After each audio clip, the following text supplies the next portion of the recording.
I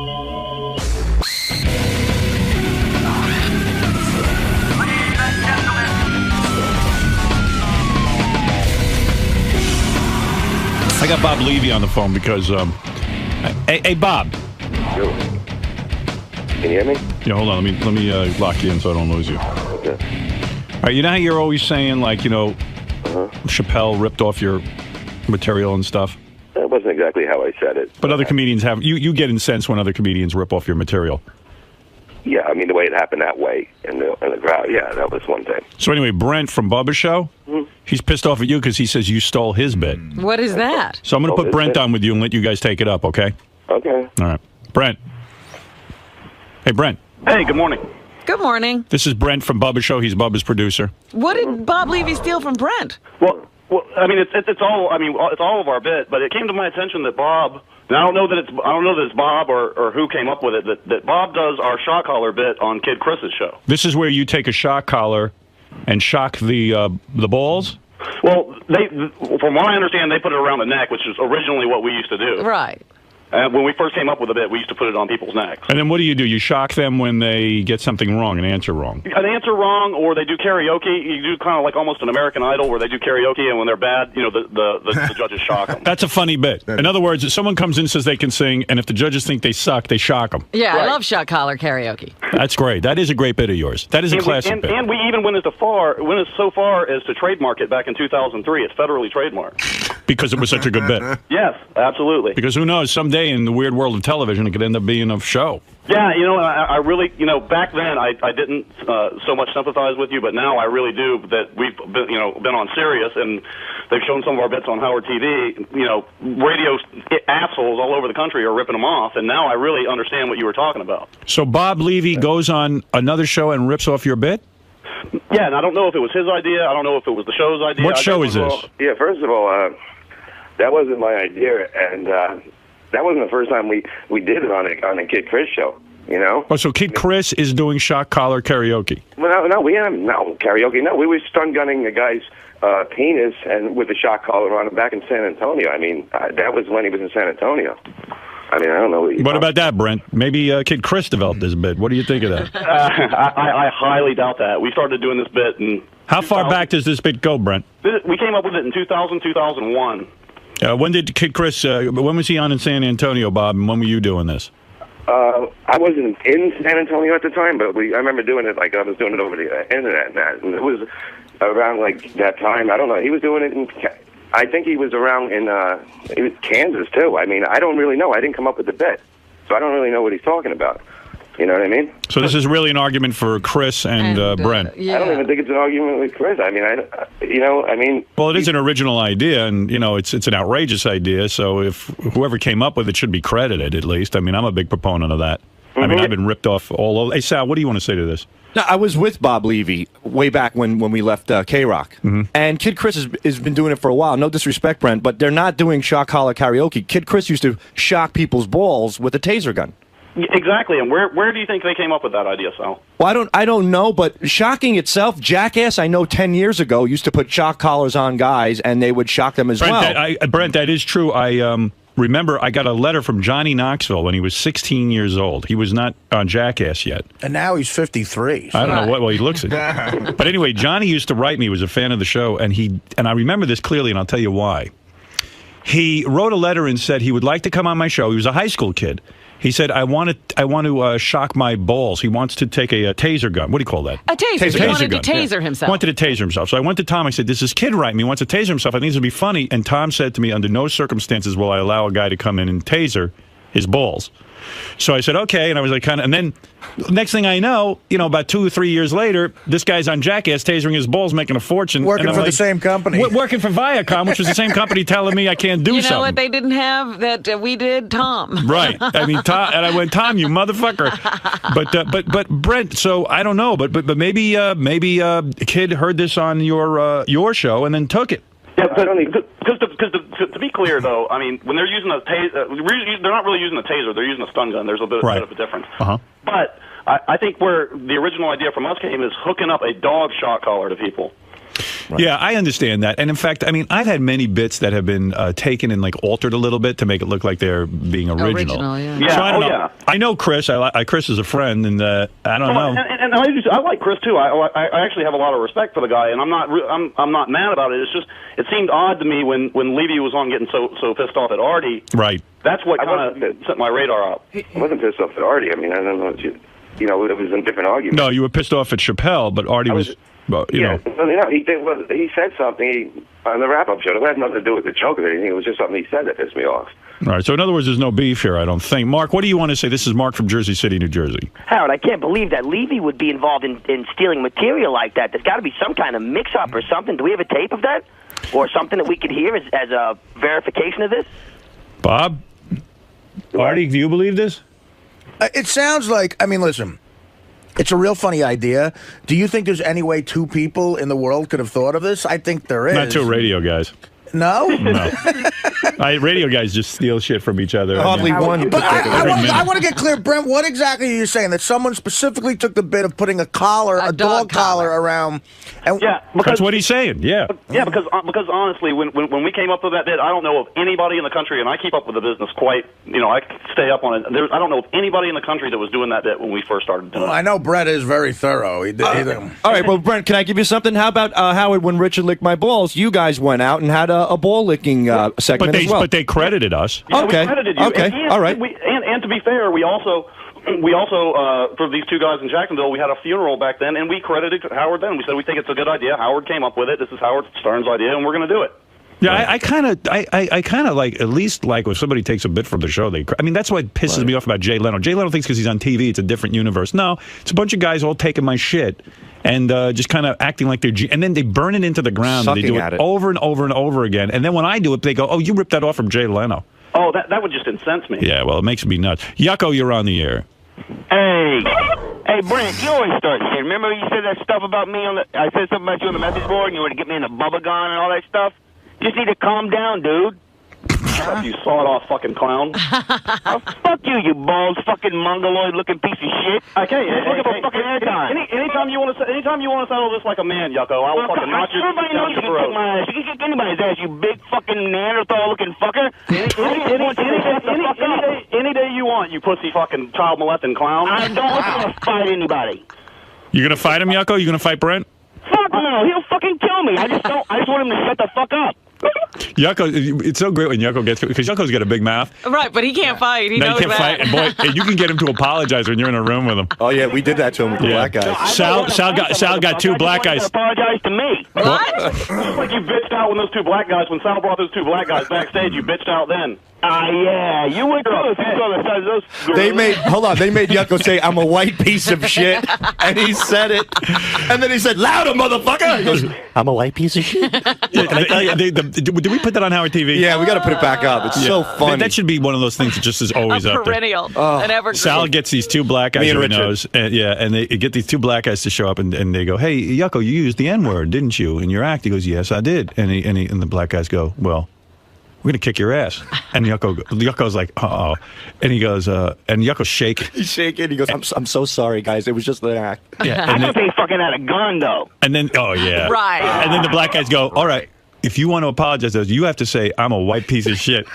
And Yucko goes, "I'm a white piece of shit." And he goes, louder, motherfucker! Louder! Yucko shrugs his shoulders and he looks like, I guess I'm a white piece of shit. What can I say? I'm sorry. And he's got half of his makeup on still. The top is off. Hey, what phone you talking, man? You think that funny? No, you got the real motherfucker. I'll put a fucking hole in your head. Fuck off.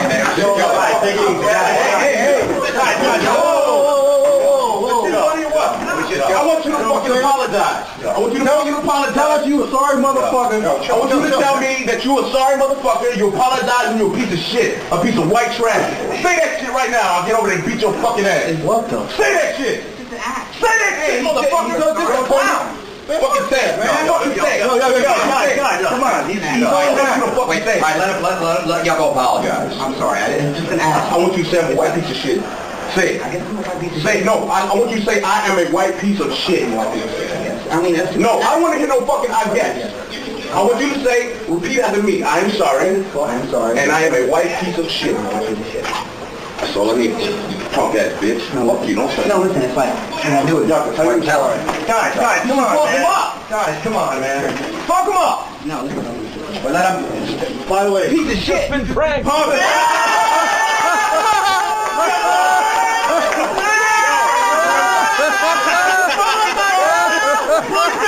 I just got fucking pranked by a couple of fucking niggas on Howard Stern On Demand. Fuck you.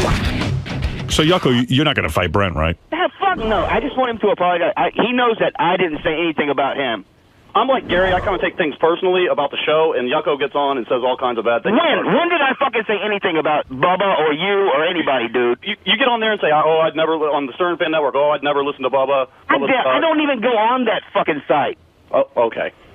All right, you're dealing with Wendy the retard or Gary the retard here. You can just tell me. I never said anything about you. You produced the fucking emails or posts or whatever the fuck you call them, and if I talk shit about you, I will do anything you want, fucker. Will you blow him? Will you get into the bubble gun? And blow him? Fuck no, I'm not getting in that motherfucker. Well, I like Brent, I like Bubba. I just got a note, Yucko. You should apologize, you motherfucker. Yucko, I just got a note that says you're on Stern Fan Network all the time. Well, I'm on Stern Fan Network, but I never said anything about fucking Bubba or Brent or any shit. But you said you never go on there. Right. Yeah, I never posted anything about him. Oh, okay. Well, what is it then? Yeah, that's what it is. Hey, Yucko. Right, so if he finds a post about him on there from you, I say, Yucko. You got to go in the bubble gun and blow Brent. No fucking way. I say Yucko walks through Harlem with a T-shirt that says, "I'm a white piece of shit." He'd rather you go in the bubble gun. I didn't do, Brent, just you didn't know I didn't do anything. All right, okay. And you're never on Stern Fan Network, gotcha. I am on Stern Fan Network. I never said anything about you. I post on their dates and upcoming gigs and shit like that. I never post anything talking shit about you. I know that fucking much. The only way to get to we the just bottom... counted. Yucko has 1,512 posts on Stern Fan Network. None of them, but none of them are about Brent. I post about. We're going through each and every one of them. About the show. The show. I take when people say bad things about our show, I take it personally because I'm a fucking comic. I make fun of everybody. All right, well, then I'm making fun of you, you sawed-off fucking bastard. Okay, I'll take it. I'm a sawed-off fucking bastard. I'm a white piece of shit. You happy now? Jesus Christ. Oh, Yucko, my God, don't backpedal that easy. Yucko's getting used to saying he's a white piece of shit. I'm a white piece of shit. The shoe fits, you know. He's a shit that's albino. All right. Well, Yucko just backed down in my argument. Yeah, I know. Yucko took over your whole argument. The only way to get to the bottom of the other thing is you got to talk to Chris. What year were you doing it in San Antonio, Bob? I was down there with him probably in 2002, and then I know that he was in Kansas before that. You know what I mean? Doing that bit? I believe he was doing it in Kansas. You know what I mean? I don't know. You know what I mean? I did not write. No, we don't know what you mean. And Howard, you know the stuff that Chris done out there because he would tell you stuff that he was doing out there and what he wasn't allowed to get away with. And that. I don't know. I don't know anything about this. And at that point, we were also on XM at that time. Yeah. Well, I didn't even know. No offense, I love you guys, but I didn't even know who you guys were until Howard mentioned you. There's something very harsh in the world when you create something. Yes. And other people take it. I you know what? What's killing me right now is this "I'm Smarter Than a Fifth Grader" show. The guy from Long Island who developed it, and that's been a running gag on our show for years. And now I can't even do it anymore. And not only that, somebody's making a fucking fortune off of it. Fox Network, everyone. And it's it's. I remember hearing that on your show in the early '90s. Yeah, we've been doing it forever, and it's like it was. I've sued actually over certain bits and won. Oh, whatever. And that's why we started if you look, I sent Gary the email. We federally trademarked that bit, and we put it up for public opposition. Yeah, shock of the balls and puss. And nobody came forward. Nobody came forward. And by the way, I got to give you guys a compliment. Bubba sent me a T-shirt that you guys made, and sometimes I think the T-shirts aren't, they missed the mark. This one's really nice. Which one is this one? It's like a Bubba sent it to me. It's a gray sweatshirt, it looks like a gym sweatshirt. It's got the serious dog in the middle, and it says Bubba. I'm going to wear it. It's the university shirt. Yeah, University of Bubba. Yes. I like that shirt. Who made that one? Thanks. Yeah. Well, actually, that's a common theme among college shirts, and Bubba kind of saw one day. He goes, "Man, we need to do a Bubba shirt like that." So Bubba, I got a shirt like that. I'm kidding. So Bubba stole that from a college, Brent? Hey, Howard. He was inspired. It's really weird. Benji just forwarded me a note. This is sort of interesting. Benji pitched an idea January 22nd of 1998, where we should have people come in who try to lose weight. If they lose weight, they get like some sort of sexual reward, and if they gain weight, they get a non-lethal electrical shock. Yeah. So Benji pitched the shock idea in 98. I know, we weren't allowed to use it. Every time I go to Tom and say we want a shock. Right. There was no shock. See, actually, Brent, we invented that, but we didn't get a chance to put it on the air. So All there I'm you go. saying is that proves that two people could have had the same idea. You know? Fucking Hitler invented the shock. I mean, Well, back in the I day. actually have invented everything in radio. It's just I can't prove everything. All right, What I'm talking about, though, is specifically using a dog collar. all right, Bob. all right. Stop stealing Brent's material, please. Yeah, and Bubba's incensed. That's why I'm on the phone this morning. Really? He's just out of his mind. He's out of his mind. Yeah, Bubba- So calm down. Just let's get to the bottom of it. And let me Why tell you is it something. Bubba's Bubba, incensed? Let's get him on the phone. Bubba should wrestle Bob because Bob was a professional wrestler. You know what? That would actually be good. Bob, you I'll could do kick it. Bubba's ass, right? Sure, if I stun gun him first. No, but seriously, how the fuck? I mean, you're out of shape. I mean, how the fuck were you? Why am I out of shape? I'm not out of shape. You're not?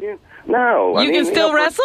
For somebody my age, I mean, if I trained a little bit, I can get back and do it. No kidding, Bob. I am shocked that you were like Did a you tough have guy. a physique, Bob?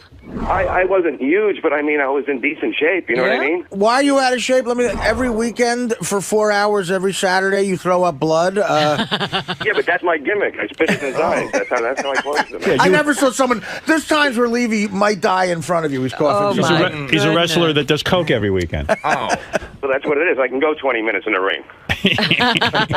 Even Kid Chris used to wrestle too. So this is pretty funny. We should have a big thing. See? Giant Sheik, Chris, me, and against Bubber.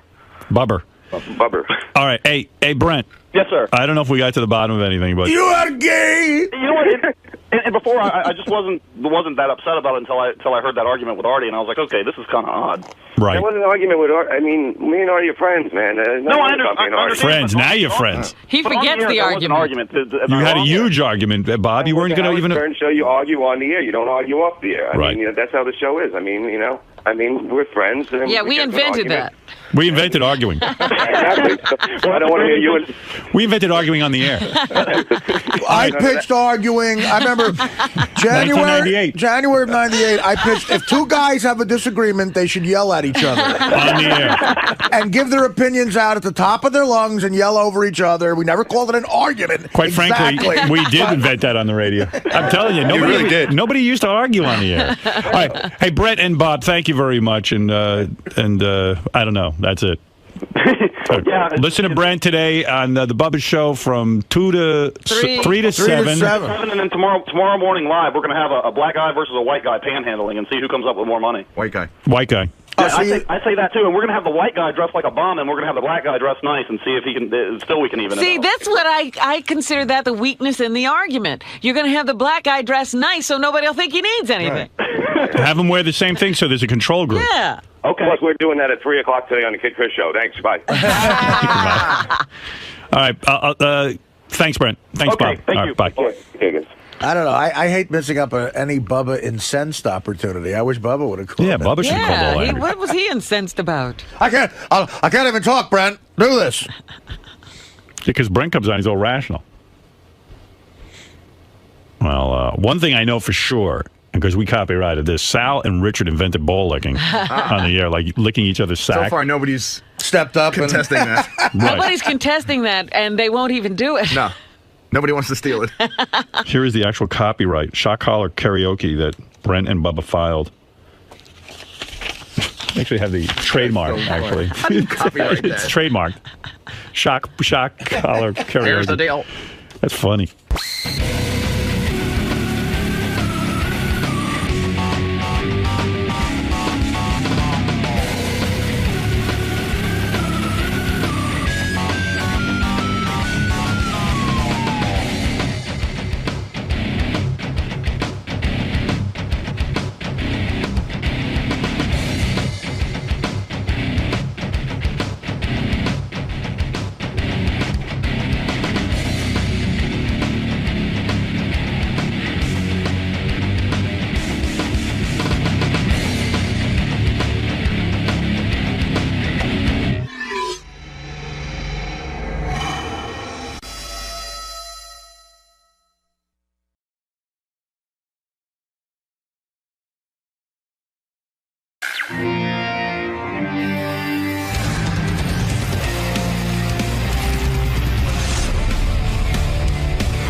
Yes, Dan, you're on the air in Long Island. Hey, Howard, what's up? Hey. Howard, how long do you think you're going to be in AGT? Is it just one season, or is it going to be do you have a multi? I have no idea. I've enjoyed doing this season. The one aspect I don't like is the travel. I now have to go to Vegas next week, and that's fine, but I don't. Listen, it's fine, but it's a big schedule, and also then they moved the show to New York for me, and where are they sticking in fucking Newark?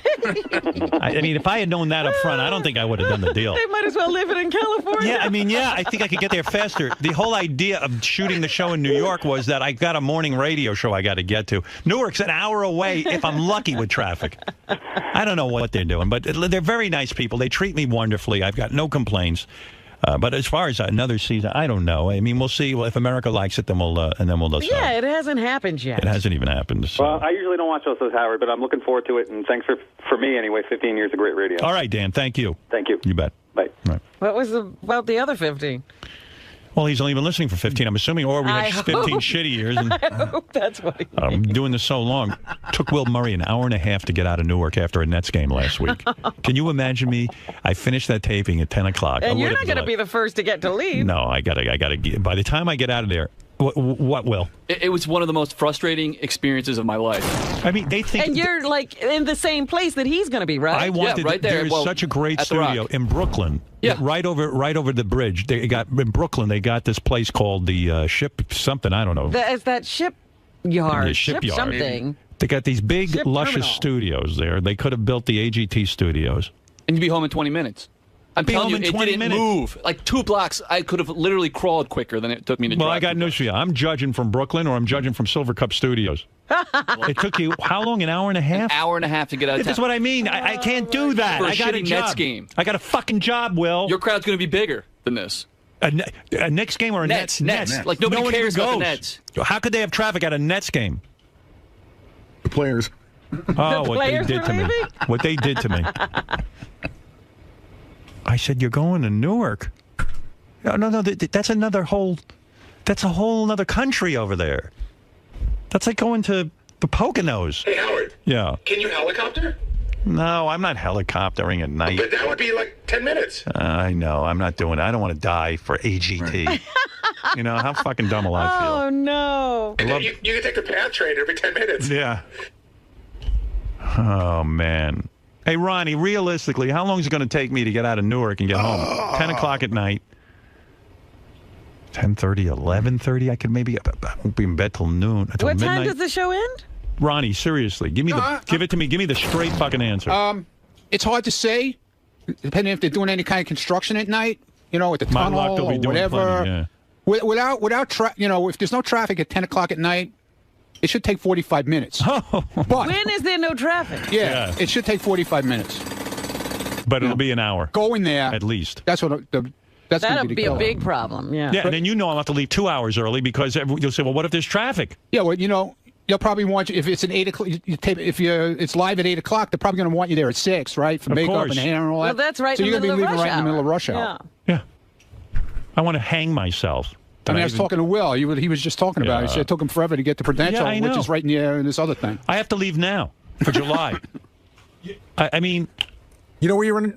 I'm sorry. You know where you run into trouble, and I don't know why. This is either George Washington or the Lincoln Tunnel. Sometimes at 10 o'clock at night for no good reason. Right, traffic. Oh, because no. of construction. All of the easy pass lanes are not open. Not only that, they close a tube also. Yeah, they'll just close a tube. Like I've been at the George Washington Bridge at 11 o'clock on a Thursday night, and for some reason there's not enough lanes open. Just they don't. I don't know whether they want to hire more All people. I know is I had discussions with these guys. They were talking about Silver Cup, which is 10 minutes away. Right. Or the place in Brooklyn, which was about 15 minutes away. 20, right? And How what long to get to happened? that Brooklyn joint? It depends, 15, 20 minutes. Right. And to get back at night, it would be a breeze. Right. At that hour of the night. That's what they were talking about. Then, what happened? Who the hell knows, Robin? You're a newswoman. Please find out. Well, those are two perfectly viable places. Where They said they couldn't get the place in Brooklyn. It was way more money. Something with sound, one was booked. something It's so soundproofing or crazy. something? It's so crazy because, first of all, the mayor of New York City, Mayor Bloomberg, loves to bring business into New York. He would have talked to them. Yeah, they didn't try everything they could. I think they were in a rush. Oh. You want to try to book the mayor on the show? No, it's too late. Yeah, We're they've going to already Newark. set up. And I got nothing against Newark because it's just damn far away. It's too far. Oh, what am I going to do? I don't know, man. You're going to sit in traffic. That's what you're going to do. Well, what am I going to do? Yeah, I got a radio show to do. And it's two nights a week? There's no reason to stay there. It's stupid. Yeah, but you got to be there in the morning. Right. You know, Is it you 2 gotta be nights there. a week? Well, Like you have a live show and a results show? there's a Tuesday night show and a Wednesday night Tuesday show. So night's Wednesday 2 night's hours. no problem. It's the Tuesday It's night. the Tuesday night It's from 8 to you're 10. concerned about. 8 to 10 o'clock. If I'm lucky, I'll get home by midnight. 8 to 10? Yeah. Yeah, 8 to 10. Wow. And you know we're up at 4 in the morning, so I'm gonna be wide awake And for that. the Wednesday night show is what, 9 to 10, right? Yeah, it's always 10 o'clock when we get out. Well, yeah, but Wednesday you don't have to get Yeah. up the next day. Right? Yeah, that's cool. Yeah, but you're still going to be fried because you got to be doing a radio show Wednesday morning. I know. You know. After having a late night Tuesday night. Right. Yeah, so I'm not too psyched about that. Maybe you'll get used to it. Yeah, Ronnie, you got to figure out a way to first. We have to have a police escort. That's all. there is I'm to it. trying. I remember when we did the pay-per-view thing there a long time ago. Yeah. The Newark cops were really cool. Yeah. If you remember, they got us out in like 5 minutes. Did they? Yeah, maybe they can figure something So out. I'm going to try and make some connections. We got time. I'm going to try and All right, see great. what I can work out. Well, all right. Get on that, Ronnie. Maybe you'll like working in Newark if they're... Ronnie, buy an ambulance, and then let's Well, turn it that's what I on. was thinking, that maybe you could buy something with a bed in it and you could just... Can you imagine? Yeah, an ambulance. Ronnie could carry me out with another guy on a stretcher. Yeah, because it's going to be 2 hours getting back from Newark. Oh, my God. Yeah, just leave me in the stretcher. And then, when I get home at midnight... you're going to be... Yeah, I'm going to be right in bed. Yeah, sure. Sal and Richard went on the street asking people about Dick Clark, and then, they were trying to make a joke about, like, do you miss Dick? Do you love Dick? And all that kind of stuff. Right. Yeah, I know. Well, that's why they get paid the big money. And they went out on the street and asked people, and this one angry lady was, like, so angry about me when they brought up my name, and I went, gee, I haven't done any Mel Gibson-type stuff. What's she angry about you for? She just doesn't like me, my reputation, thinks I'm gross. The usual stuff. What did you love most about Dick? Dick Clark. I loved his friendly disposition. He seemed like someone that was approachable. So are you a huge Dick fan? Or? Not real. I wouldn't say I'm a fan. I don't follow him. Now, being that you're not a huge Dick fan, would you say then you're a small Dick fan? You're funny. No. Yeah. How about we say his name, Dick Clark fan? That sounds more appropriate. Yeah, she's not a 2-year-old. She got it right away, right. you guys. Are you a small Dick fan or a big huge Dick fan? Or a huge cock fan? How did you feel about Dick's stroke? I personally feel that the way the questions are being asked, how did we feel about the incident that happened to Mr. Clark? Do you think Howard Stern would be a great replacement for Dick on New Year's Rockin' Eve? Pardon my French, but hell no, that man's insane. The man's just psycho. Have you heard him? Like, half the things that come out of his mouth are 100% bullshit. Second along, perverse and Bullshit? What does she mean by She doesn't listen. disgusting, and America's already corrupt. Do we really need to hear someone that's even more corrupt? Listening to them babble on Corrupt? public radio? Hell, if someone wants to hear someone babble on, put me on public radio. I'll babble on for hours without putting all the corruption in America like that man does. I will honestly say I'm probably a much better entertainer than Howard Stern. Wow. Well, then go prove it. Why isn't she On the radio. Yeah. Go get millions of fans. He's grotesque. He's vile. He's just inconsiderate. He All I know is I'm listening to this rant and I'm ready to turn it off. doesn't have any emotion in him either. Everything that he just says words. He doesn't really have a meaning behind it. And I'm like, you're not really an educated person. You just got a mouth and you use it. But if you don't like his words, do you at least like his looks? No. His hair looks greasy. Greasy? His forehead's funny. Forehead. Do you realize Howard is a host on America's Got Talent? I like that Richard and Sal don't even know that I'm You're a a judge, not the host. Do you like the Howard's at least a host on America's Got Talent? Here? Why? He doesn't have talent. If America has talent, then why is he the one judging the talent? I don't believe in watching TV unless it's something funny, and that's not funny to me. What's the difference between Howard Stern and Dick Clark? Dick Clark was a wonderful entertainer, whereas Howard Stern was flat out Dick. I never think of Dick Clark as an entertainer. This woman is just trying to put you down in every way she can. The only guy I read, like Dick Clark, yeah, I know. Dick Clark died, and, someone called me from some newspaper asking me for a quote, and I was like, yeah, Dick was on my show many, many times, and he was always gracious and lovely, and we had a good time with him. I mean, what am I going to say? I don't really know the guy. But I liked him personally when he came on the show. It was a lot of fun. Sure. You know, he used to call in all the time. I don't think he ever... He always called in with these strange things he was promoting. Every once in a while it was Right. like something like the American Music Awards, but sometimes it'd be like one of those vacation properties in Vegas or some kind of new battery. I was like, what in the world is he doing? Yeah, I mean, amazingly, he was into everything, but the only guy I saw who wrote, I think, a fair assessment, and it was somewhat negative, was Bob Lefsetz, that guy, that email newsletter I get, because, you know, one of the things I used to talk about is that Dick Clark really wasn't so beloved by the rock and roll community. No.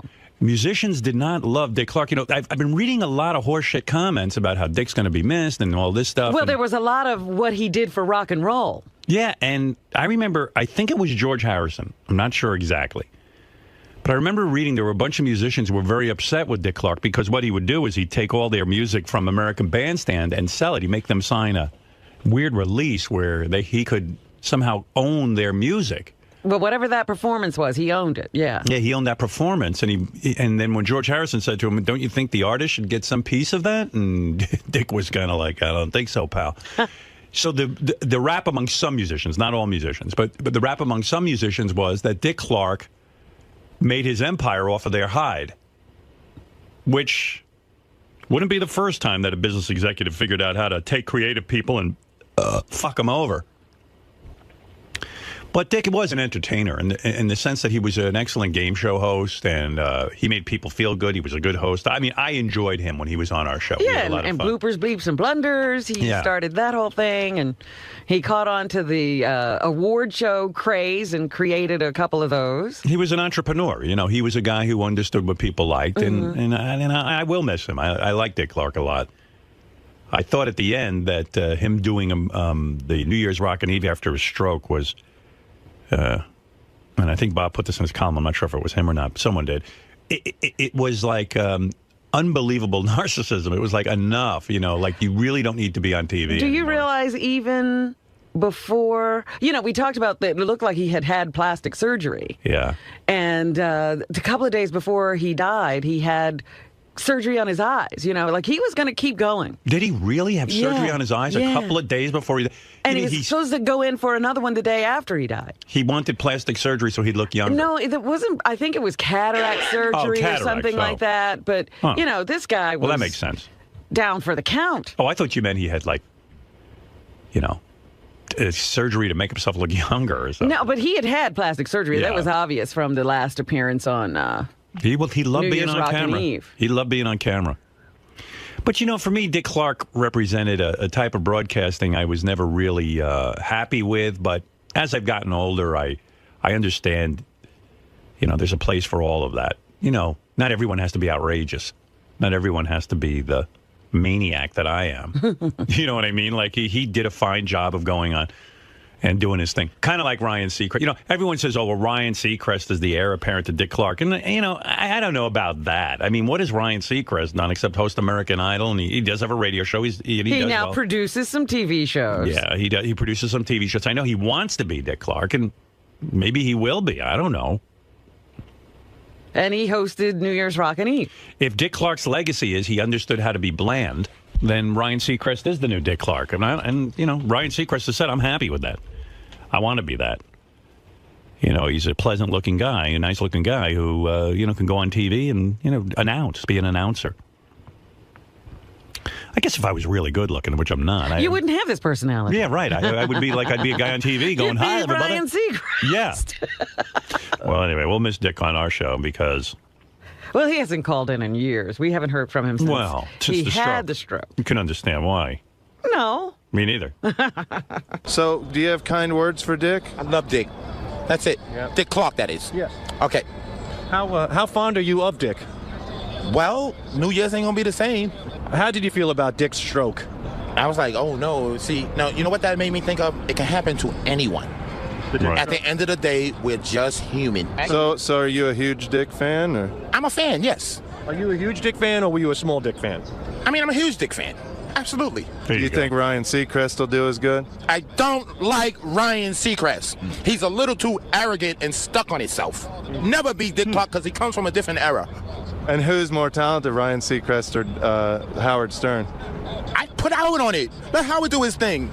Me and Howard are more close to the same. I don't like Ryan. Do you find it racist that Don Cornelius of Soul Train wasn't honored the same way as Dick Clark? I said that to myself this morning. First thing that came to my mind when I heard the news on 1010s this morning was, okay, Dick's gone, but then they didn't give Don Cornelius this. Is it a racial thing, you think? Of course. Media in America has always been racist. Being a born Afro-American, obviously, I have my point of view on it, and I live this. I don't make it up. There is a double standard, sometimes triple. Triple standard. Guys, got something. He's right. A triple standard? Mm-hmm. Well, that's just because he said he wanted you to be on New Year's Rockin' Eve. Well, I'm siding with this guy. He's my man. Sal and Richard made a phony phone call to where else? Where do you think they made a phone? Tradio? Tradio. I said to Gary, do those guys ever make any phony phone calls to anyone else but Tradio? It just seems Did like everything else dry up? They used to use, those cable access shows and other kind of radio shows. I know. The guys, Sal just said to me, listen, it's not Tradio they called auction radio. I know, but it's the same kind of deal. What happened to you guys? You don't make any other... Well, guys, they're going to come in. Together, of course. Oh, I didn't want them to come in. Richard, what goes on? We turned in a Jack and Rod last week, and you didn't like it. Yeah, it wasn't good. With Richard Simmons. Yeah. It just seems like this is what we're best at, the Tradio stuff. All right. We've been turning in a lot of non-Tradio, but it just seems like you like these ones a lot better. Hey, I was listening to the phone call your dad made to you. Why does your dad get? Why would your mom want to shoot a chicken for going in her flowers? I mean, the chicken is just being a chicken. Well, they're supposed to know better, I guess. They are? Really? Well, you got to hear this. Here's Richard's father calling with yet another update, which I love. But this one I really didn't understand. Let me find it. Take me a second. Maybe I didn't bring it up. I mean, chickens have personalities and stuff. Yeah, but But that doesn't mean they understand English. Gary, where's the chicken call from? Gary, page 1, upper right-hand corner. I'm having trouble. Oh, Rich, this is your dad. We had some more excitement around here this morning. I was in the other room. All of a sudden, your mom started yelling words of gun. She run and got the gun and run outside. And I said, what the hell's going on? And that young rooster was in her flowers, up in her flower box, scratching. She was going to shoot it. She ran out there with the pistol, and it run and went under my car, so she couldn't shoot it because of the car. So more fun on the farm. And after that, well, the rooster I need to get rid of anyway because it's a young one. He's tearing my hens up. You know how young cocks are. But anyway, he's tearing the hens up. And later on today, I had heard the dogs barking, went down there, and they had a damn armadillo. We don't need them things around here. They tear up everything, the yard and everything, so I had to do something with it. So we had all kinds of excitement today, and we'll talk to you later. Bye. Like your mom and dad were on a killing spree. Right, yeah. So did your mom kill the cock? No. No. Your dad They're going to get rid of it, though, because it's tearing up the chicken. They'll probably trade it to somebody for like a hen or a couple hens. Well, don't they need roosters to make more? Yeah, they have older roosters that behave, I guess. Yeah, see, the young ones, they're rough on the chickens, it sounds like. So weird, like, mom's running around with a pistol. She's grabbing guns to shoot chickens. Oh, there's guns everywhere. It's like the Beverly Hillbillies. How many guns do you think they got over there? Oh, my dad's got a big gun cabinet full. Good Lord. Yeah. It's a whole different way of life, man. Gun rack in the truck and everything. Right. Yeah, he's probably... So there's guns everywhere. He's probably one of those guys, if he hears a guy's running for president and wants to take away guns, you follow fucking go berserk, right? Well, that's how they get a lot of their food is from guns, I mean, I grew up shooting a shotgun. I was like the skeet shooting champion in 4-H when I was a kid. Look at you. Yeah. Look at you. Good at something. Yeah. Now you're calling Tradio. Oh, I did that back then, too. Yeah. We had a local Tradio in Kansas when I was growing up. We used to prank, Some things don't change. Right. You've come full circle. Yeah. Yeah. Yeah, Richard. And what was the armadillo? What do? They tear stuff. So what'd your dad do to him? They dig around and stuff. He probably just shot it and took it somewhere. But Yeah, he didn't tell us how he took care of it. yeah. Can your dad eat those? No, they. I think they carry leprosy. Oh, wow. Yeah, you're not even supposed to be around them. Yeah. Hey, Richard, this is your dad. Just got leprosy. From the armadillo. Ate some leprosy. Yeah, just ate the armadillo. Knew I shouldn't. It's all right. Talk to you later, bub. But that's a new thing, I guess, because of global warming. We used to never have armadillos, and now they're coming up north, and you see them a lot further north. Than Hey, Richard, this is your dad. The finger just fell off. Oh, look at this. I'm looking up armadillo leprosy. Wow. Armadillos linked to leprosy in humans. Hey, Richard, I'm mailing you my nose. Just fell off. Made some jerky out of it. See how you like it. I think you'll like it for my leprosy. That's a whole different thing.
Our old friend Al Roker is stopping by. I have plenty to ask him about. Yeah? Yeah, he's going to stop by before he has to go over and do the Today Show.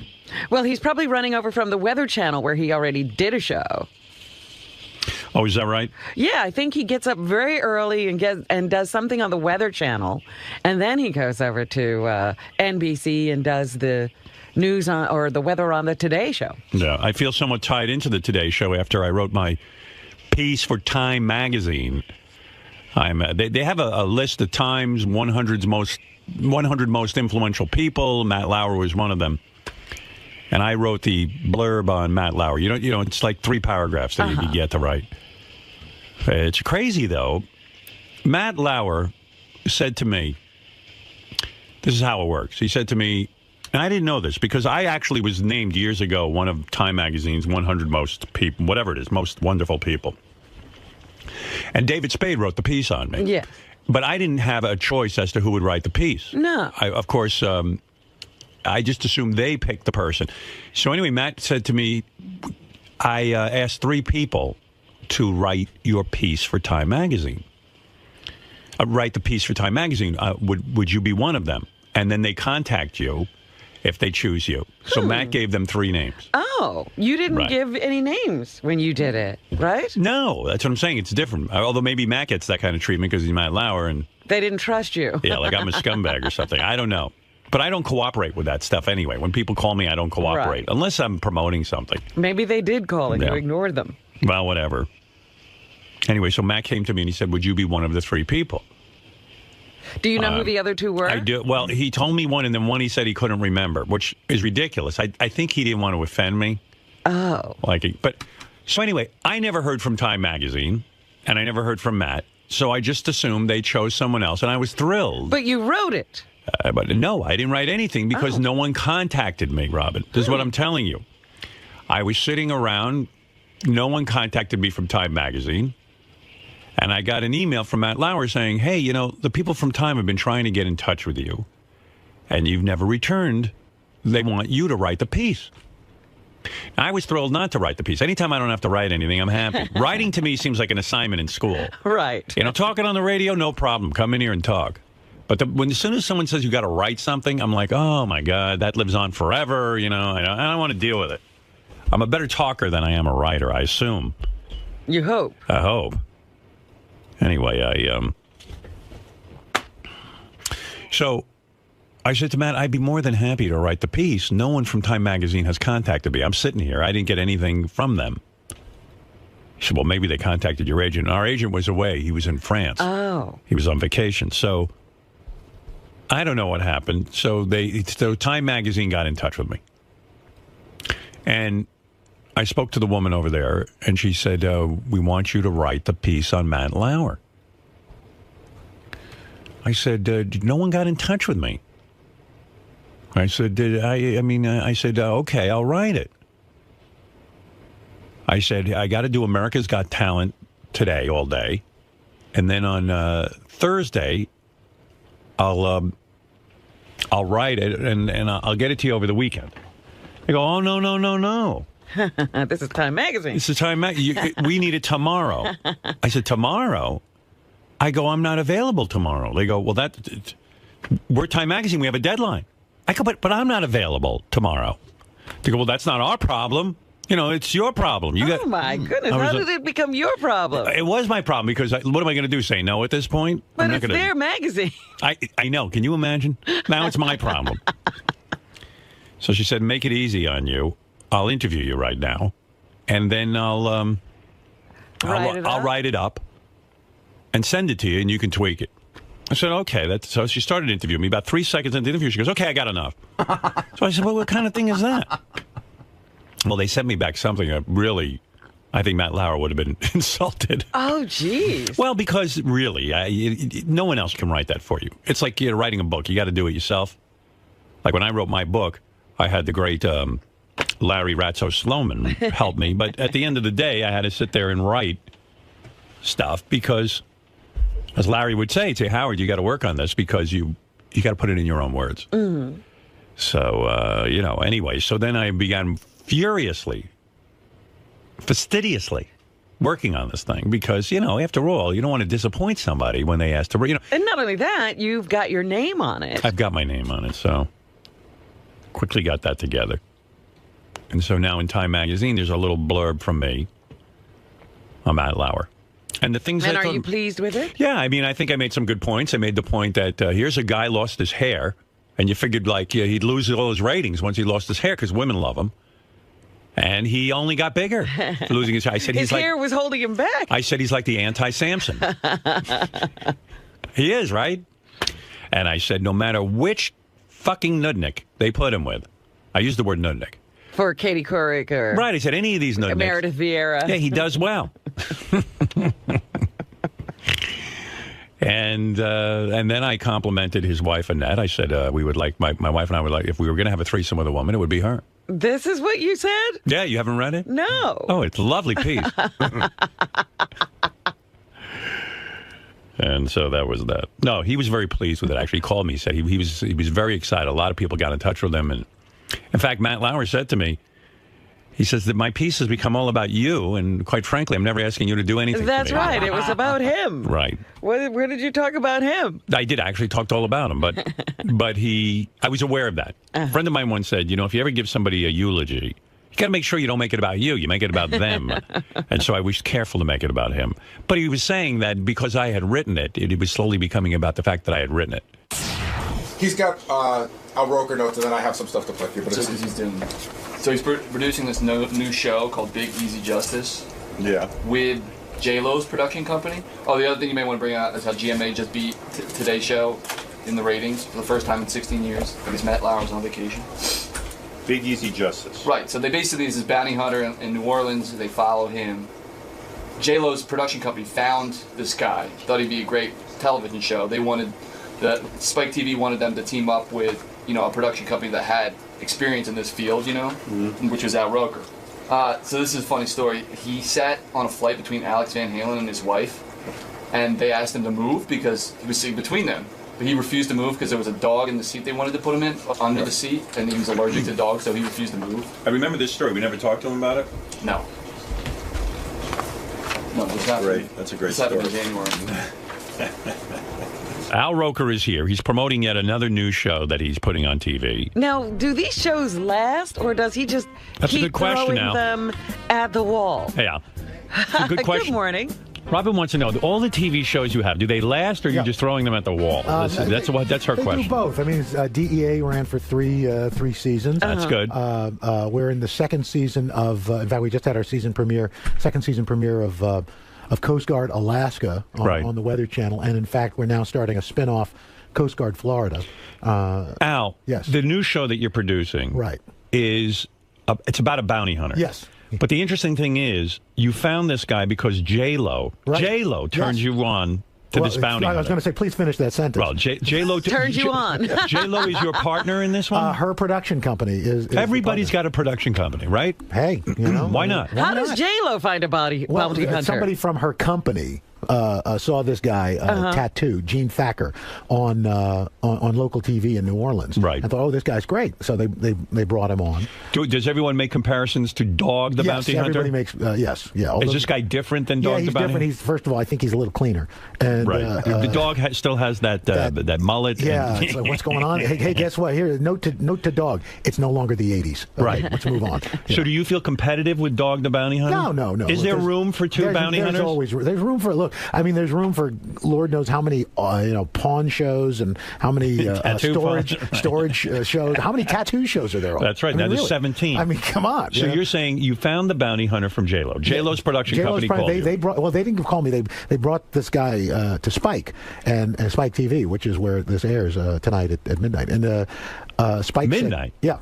Whoa. Stop the clock. Well, it's kind of a late night show. Is it? Yeah, it's a little gritty. Oh, because there's sex in it? No, there's no. What is he? No, he first has sex and then he arrests? No. I'm going to fuck you and then I'm going to arrest you. He may, but not on our show. So it's gritty because there's rough language. Yeah, there's some rough language. Do they allow the language to be heard, or they beep it? They beep it. But still, people get offended. Yeah. So in any event, they took him to Spike. Spike said, it was great. We like this guy, but you've never done a show like this. But now Roker's production company has, so why don't we get them together? A guy, Russell Muth, he was here last time I was here when we were doing. I see. Because you've had experience doing gritty kinds of documentary type shows. Yes. Reality shows. Yeah. Well, I like documentary. I like the first one. They said to J-Lo, listen, J-Lo, what the hell do you know about? I don't know that J-Lo was actually in the room. I don't think she's got a great producing partner, Simon, who is British, by the way, and it sounds very classy. Right. So it's just, So J-Lo probably has nothing to do with it. No. J-Lo never met the bounty hunter. Right. No, I don't think J-Lo got to meet the bounty hunter. So J-Lo hired a guy to make a production company. But she knows about it. You know. See, that's the new vanity thing. Yeah. I had a production company. We had 9 projects going at once. Right. I had cartoons. I had all kinds of movies. Deals. Yeah. Everything I ever pitched got sold. How do you like that? Bam. I never had a bad pitch. The problem? I was very selective. The problem was it was taking up every minute of my life. And I turned to my agent one day, and I was in therapy, and I said, my therapist said... Is your therapist your agent? No, I'm sorry. I'm talking too fast because I don't want to make it about me. They're all in there together. But I was in therapy, and I said, I'm miserable. I'm sitting in writing meetings. I'm writing things. I'm doing this and that. Now, my production company was so successful at this point that I was about to hire a big-time production company guy to run this thing. Right. And my therapist said, when are you going to be able to say no to something?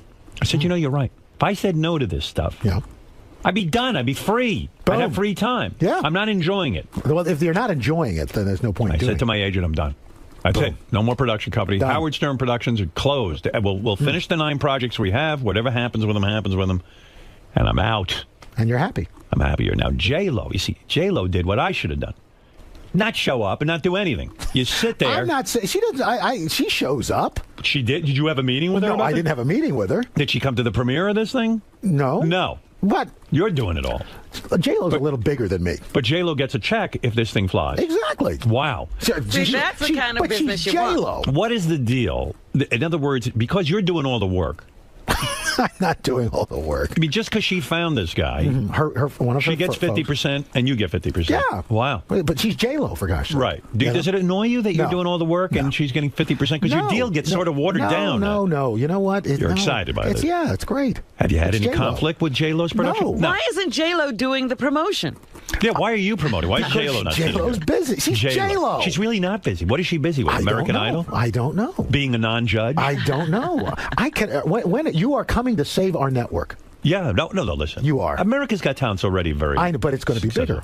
I don't know that. I think there's a lot of people hate my guts. No, they don't. They don't hate your guts. Oh, yes, they do. Trust me. You know they do. I know. Right. Everyone loves you, but a lot of people hate me. My fans love me, but I want us to ride the back of Howard Stern.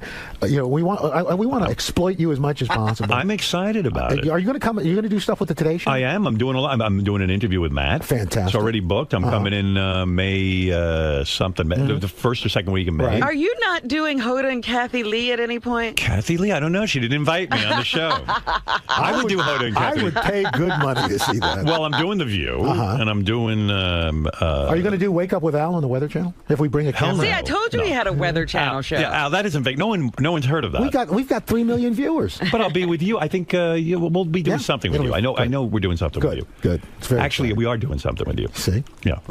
My agent told me that. No, I'm being serious. During a therapy session. You're right. He's a very good therapist. He actually is like a therapist. Agent/therapist. But let's get back to you. Okay. All right, let's get back to me. Enough about me. Let's talk about you. So the Bounty Hunter show is the latest show you're producing. Yes. Now, when you say you're producing it, I mean, you've been actively involved in overseeing this thing, the edits, everything. Yeah. And you say this is a jam-packed, fun, thrilling show. Yeah, what kind of crimes are we? Everything from murders to drug dealing to and he has to retrieve these people. And he's got to get these people. Bail bondsman put up the money. Is he a physically intimidating man? He's compact and he's got an intent. Could your guy beat up Dog the Bounty Hunter? Do you think he could beat him? You do? Oh yeah. You think he's tougher than Dog? Yeah. This guy's he's ex-military. He's a former policeman. And what's interesting, you meet him in person. He's this very soft-spoken guy. When I first met him, I thought, this is not a show. This guy's and then you go out with him and you thought, oh my God. So it's a lot of physical action, more than talk. Yeah, and he's got a crew with him, So it's there's a large African American fellow named Arsenio. There's a wiry little squirrely guy named Wally. Right. I mean, there's a whole like the bunch A-team. Yeah, it is. There's no, although nobody looks like George Papard. When Matt Lauer gets a $30 million a year contract.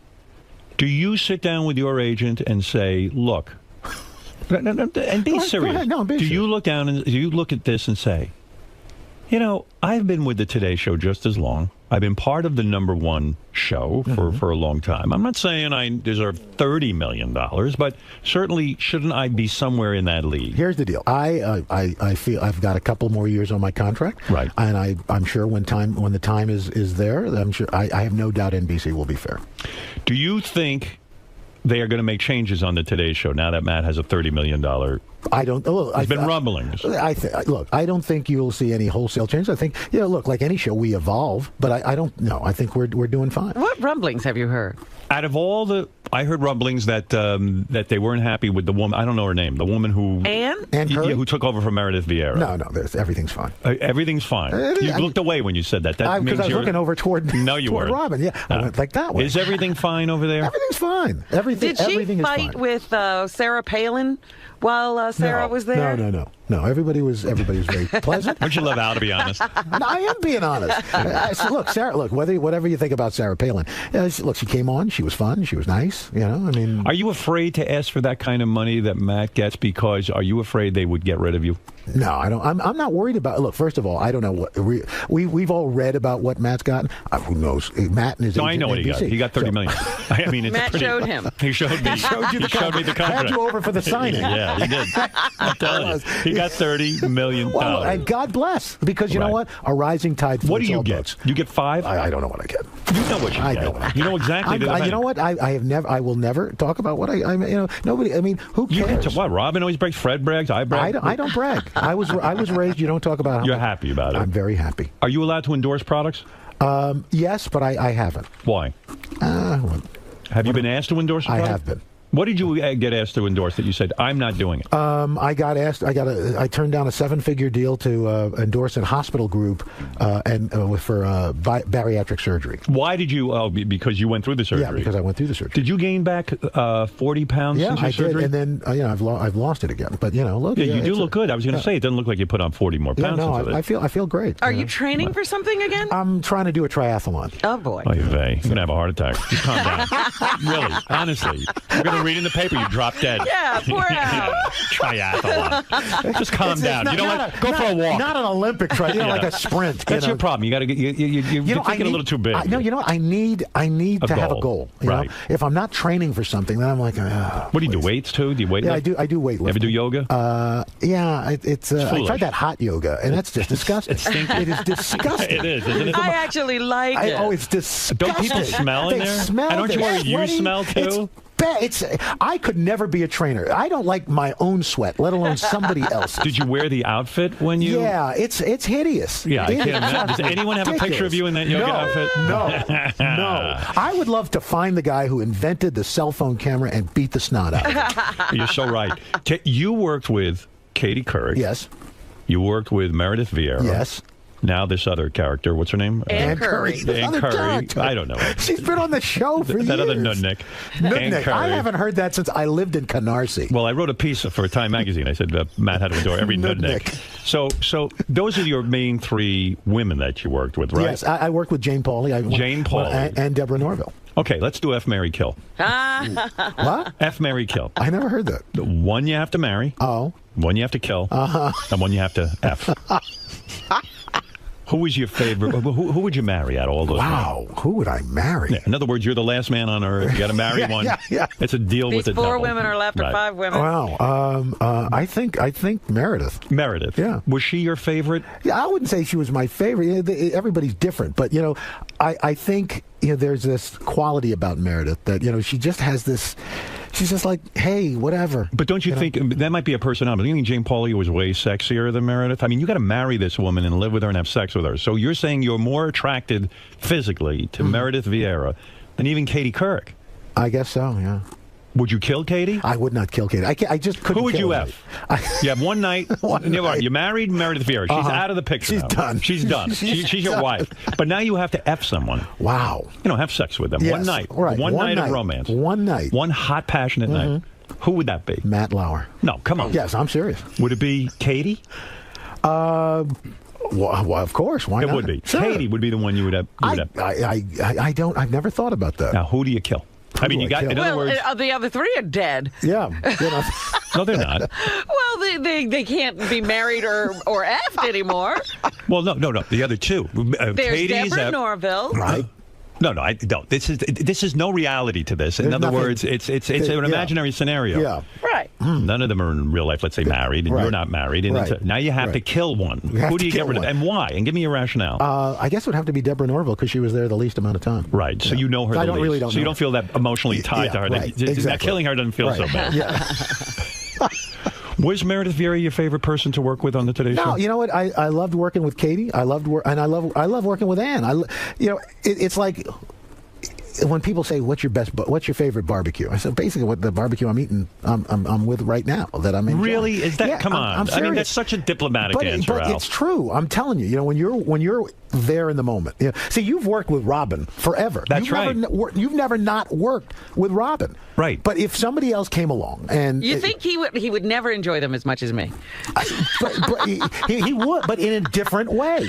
I don't know. It's a completely I don't know different. that. I think I could make that call and say, you know what, Robin was great, and no one would. I've worked with other people. They're just not as good as her. But that's not necessarily because you haven't worked with anybody. But I have worked with other people. But before Robin, I worked with other people, and they weren't anywhere near But for how Robin. long? Yeah, that's the Not that's a long the time, point. but enough to know they were not as good as Robin. Because you didn't work with them long enough to find out. But you did. Exactly, and that's why I'm saying when you're working with somebody, for 5 years, 6 years, at that point, that person is the person you're enjoying because you're. Were you ever sexually attracted to any of these women? All of them. Were you really? Well, they're all attractive women. There was a rumor that you had sex with Katie Couric. Is that true? There was no rumor. Yeah, I read it. There was no rumor. I wrote it. You wrote it. I was going to say, you must have written it. And then you read it. No, there's no rumor. You never get attracted to any of them when you work with them. I mean, look, they're all attractive women. Of course, they're attractive, but that's as far as. Do you feel that Matt and whoever he's working with are responsible for the ratings, or do you take some responsibility in the ratings? I think it's a team. I think it's a team effort. I really do. I think every one of us are good on our own. Are you upset that they never asked you to co-host? No, I'm not the co-host. Why do you have to be the weather guy? Why can't you move? I do more than just the weather. So I'm happy with your role. with what my role. always. He'll do some interviews. He does cooking segments. Yeah, I'm happy. I get to do a lot. I mean, and no matter which one of these nudniks comes and goes, you stay. And you're smart. You know, I mean, in a way, you fly under the radar. It's Willard. Willard Scott. I mean, he's my mentor, and he said, "Look, never give up your day job. Be yourself." And just ride the train. And you're smart to listen to him because when you get good advice, take it. You do. Look, I mean, look at this group. I mean, how long have you been? You guys all been together? 300 years. I mean, and if you were to break up, I guarantee you, not one of you would have the amount of success you've had together. I agree. And that's the way it is. Is Matt Lauer condescending to you ever in the sense that he's like, hey, you're the weather guy, shut the fuck up? No, he is. In fact, I was just in his dressing room, and he was saying, hey, we ought to think about you doing this. I mean, the guy is generous. He's the most generous person you will work with. He told me he'll say to you, hey, get my suit cleaned, bring it back by 3 o'clock. And you don't care. Tips well. He tips well. Tips well. No, so he is not the leader. Is he the leader of the group? Yeah, I think to a certain extent. I mean, we look to him because he's been here. Because he's Matt. He's Matt Lauer. He's the co-anchor. I mean, but I think we're all what's great about the group is that we are in fact kind of a team, and so I don't know that that. Do you think you could physically beat up Matt if you had to fight him hand-to-hand combat? Do you think you would win that fight? I'm being serious. I think if I caught him off guard. Have you ever thought about it? No. Do you think he's physically stronger than you? Yeah, probably. You think he could take you in a fight? I'm not sure. I think because I think he would fight cleanly, and I wouldn't. So you'd probably win. I think you'd so. bite him. I think so. I think the first thing you do is you just go, you knee him in the groin. You should fight him. Is that possible? A steel cage match. Why not? I would tune in for that. So now, talk to me about ratings, because a lot was made out of the fact Matt was on vacation. Right. He went away for a week. Yep. And for the first time in like 75 years or something. Good morning. 16 years. 16 years. Yes. And you've had a 16. You have been part of the 16-year run, which is amazing. I know. And so in 1 week, you lost to Good Morning America by like 3 viewers or something. But whatever it was. Yeah. Did you take that hard? Hey, it was disappointing. Look, nobody wants to see a streak come to an end. Right. Or maybe you do. Maybe it's too much pressure. Well, it's interesting that you said that, because we talked about that and said, I mean, we got a really smart executive producer, Jim Bell, and he said, you know what, it's done, and now let's move on. It doesn't change anything. It is a streak that will never be repeated or duplicated in television ever. Because some people might get defeated by, oh my God, I lost that 1 week. And I think you guys came up next day. The next week, though, and this week, the week that just finished, looks like we'll win by a huge margin. Wow. So which makes Matt feel even more full of himself, because he was away the week they lost, and then he comes back and everybody He gets wins. all the credit. Wow. Look, it's all. Look, it doesn't matter who gets the credit. The fact is, we're at the end. So what went wrong that week, in your opinion? You were there. I think what happened was, look, first of all, Good Morning America. Good Morning America does a good show. Okay. I mean, so better than yours? I don't think so. No, I don't think so. All right. But Good answer. no, I don't think so. I don't either. But I think know. what happened. Look,